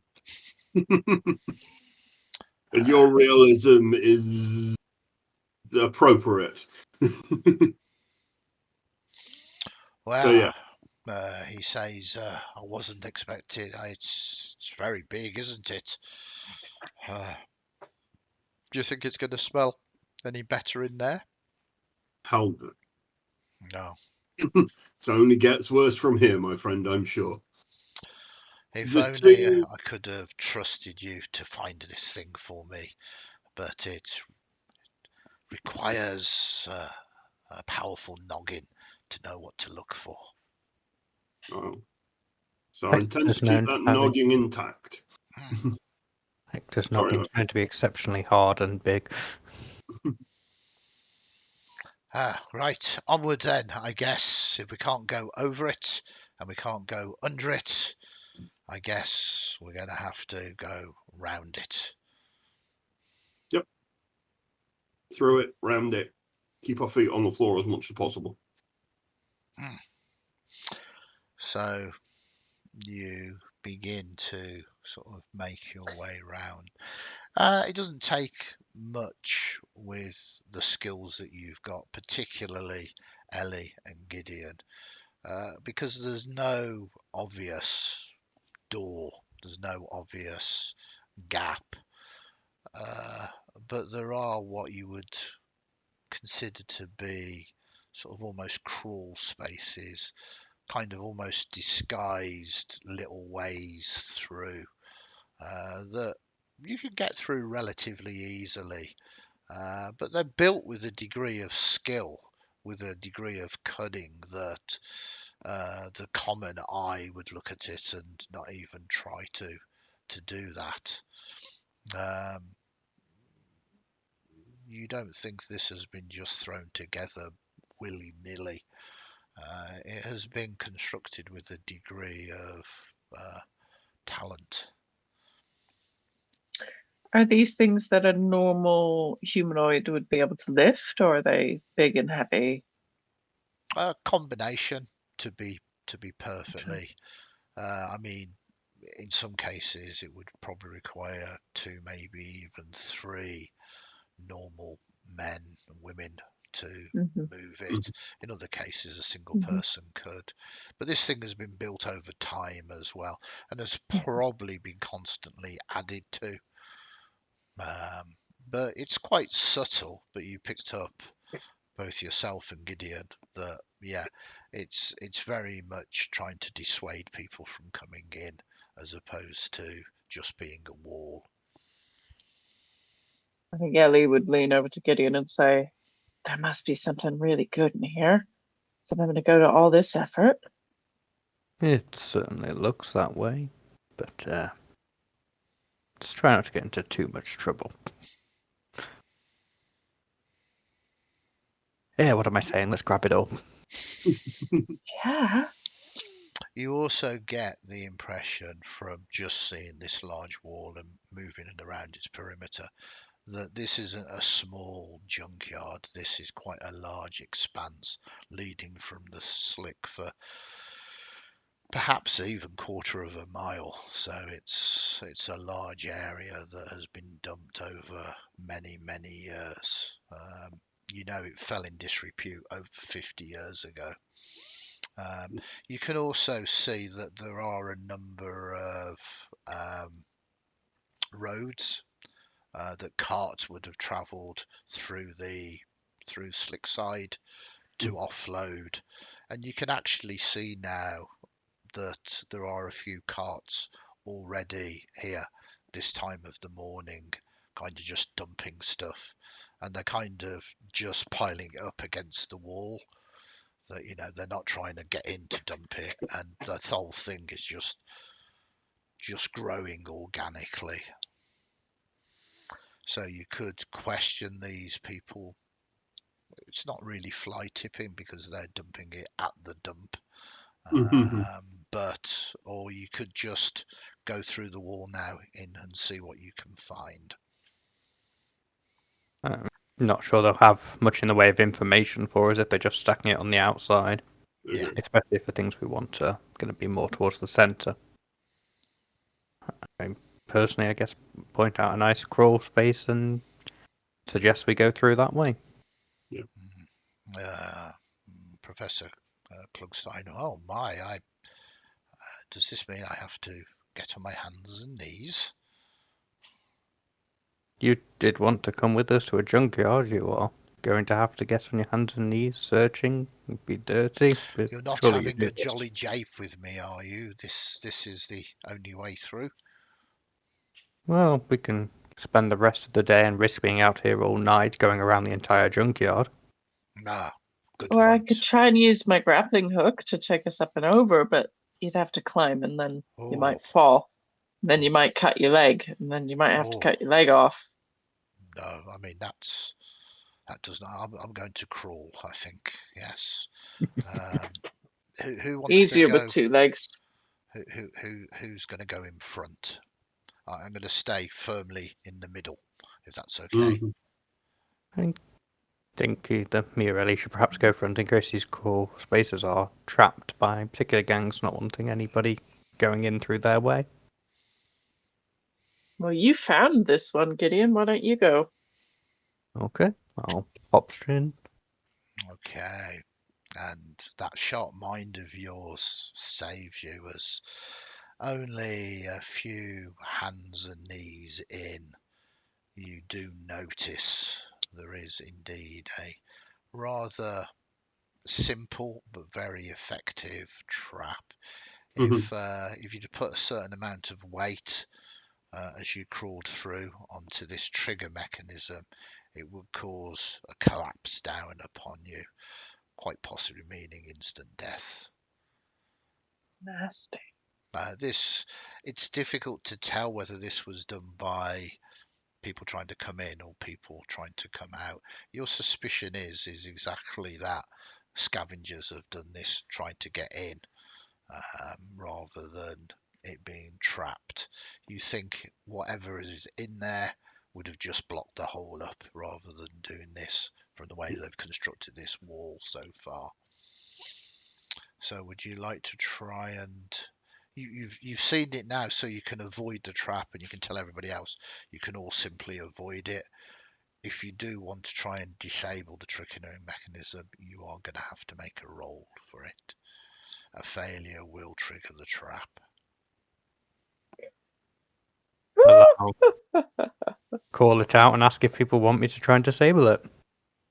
Yeah, I think Ellie's a more skilled disabler than I, but give it a go. Get out the way, Gideon. I'll have a go. So you wiggle back, and Klugstein has to wiggle back, and you change positions, and Ellie goes in. Okay, this is one hell of a roll. In transparency, I've got some luck, Andy. In transparency, you can ask me what the DC is.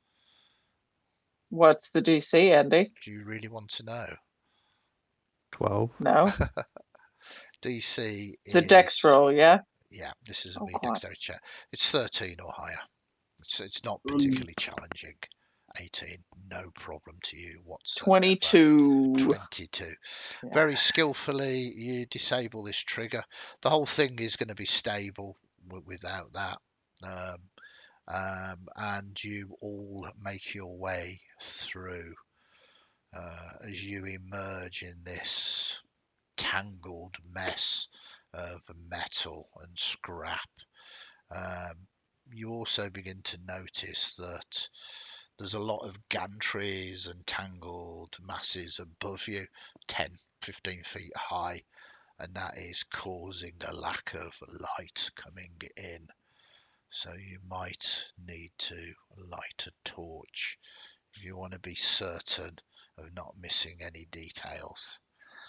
But of course, now that you've entered the trash, this is where we will leave tonight's episode as you fully explore it on our next session.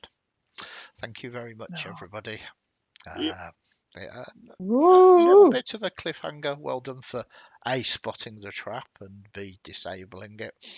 An interesting one today. A lot of admin and mechanics of finishing one session, gaining experience and going to another. And then some quite nice role playing, I think. I certainly enjoyed playing my NPCs tonight. Once again, I'm going to go around the table, see if there was any standout moments or things that you enjoyed or comments on the system. We'll start with Hector. It was a good game. Enjoyed the role play. Getting to level up is always good. Level 2 now. Kyle. I enjoyed it. Carousing was quite an interesting table. I hadn't really looked at that before. It's Yeah. interesting to earn an XP that way. I'm going to be working on some sort of smoke specific ones as well, which I think will be quite interesting because obviously rather than a generic priest, you might do it with a guild member or a member of, a mercantile organization or something else. I think that will be quite good fun to do that. But carousing is always good fun. Malcolm. Yeah, similarly, it was interesting to hit the level up. The mechanics of, yes, it gets the treasure home, gets you the experience points. Spending the gold or the treasure or its value is a separate entity. Really enjoyed the carousing mechanic. Yes, I think setting and location specific tables for that, really good way of hooking players into a long-term setting like the smoke. Yeah. Yeah, I think I would like to write some custom stuff for that when in the games that I intend to play. Yeah. No, I think very cool. Yep. Go on. Sorry, I didn't mean to interrupt you. No, I'm good. Cool. Last but not least, Fliss. Yeah, it was I think for me tonight the smoke shone more than Shadowdark. But I think that's the beauty of the system. It kind of stands aside and lets the game play. And it took us about 5 seconds to level up, which is amazing compared to other systems. So yeah, really enjoyed just being able to see the smoke and breathe some of that fetid, horrible air and flesh things out a little bit more. And I think you're exactly right. Shadowdark, mechanically is about crawling. It's got the rules for the light and the time mechanics, and it creates a tension and a pace to a game. But it doesn't say that you have to ignore world building and role playing and everything else. And I think this campaign very much shows that you can kind of put that mechanics aside, and it doesn't interrupt that. It just says, well, of course, yeah, do your role play stuff, and then when you are ready to go back, use the core mechanics to create that tension and that sort of role play.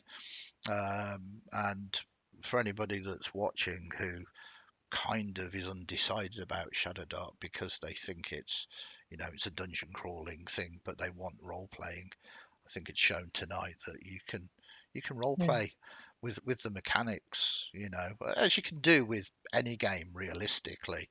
But don't be put off because you think it's just a dungeon crawling sort of game, because it's obviously and blatantly not. I really like it for that, and it's good to get some information about the world setting, and kind of you've met one or two people. You've met Trig now, who's your foreman, so that's down there. You've met this poor scav. You've walked by basically a knife fight that is about to happen. And of course, you've met the difference between a doe who's very professional and an independent contractor now who's very hit and miss. And you know, it's all that variety that builds a world and sort of, I don't know, grounds it in a degree of realism, even though we're all playing goblins and elves and whatever. Thank you very much, everybody. The hour is late. Thank you for watching.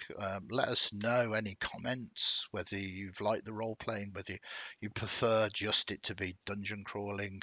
There's no right or wrong with that. And well, it seems that we've got at least one more tale from the smoke to tell as you emerge into the trash and hopefully come out victorious again.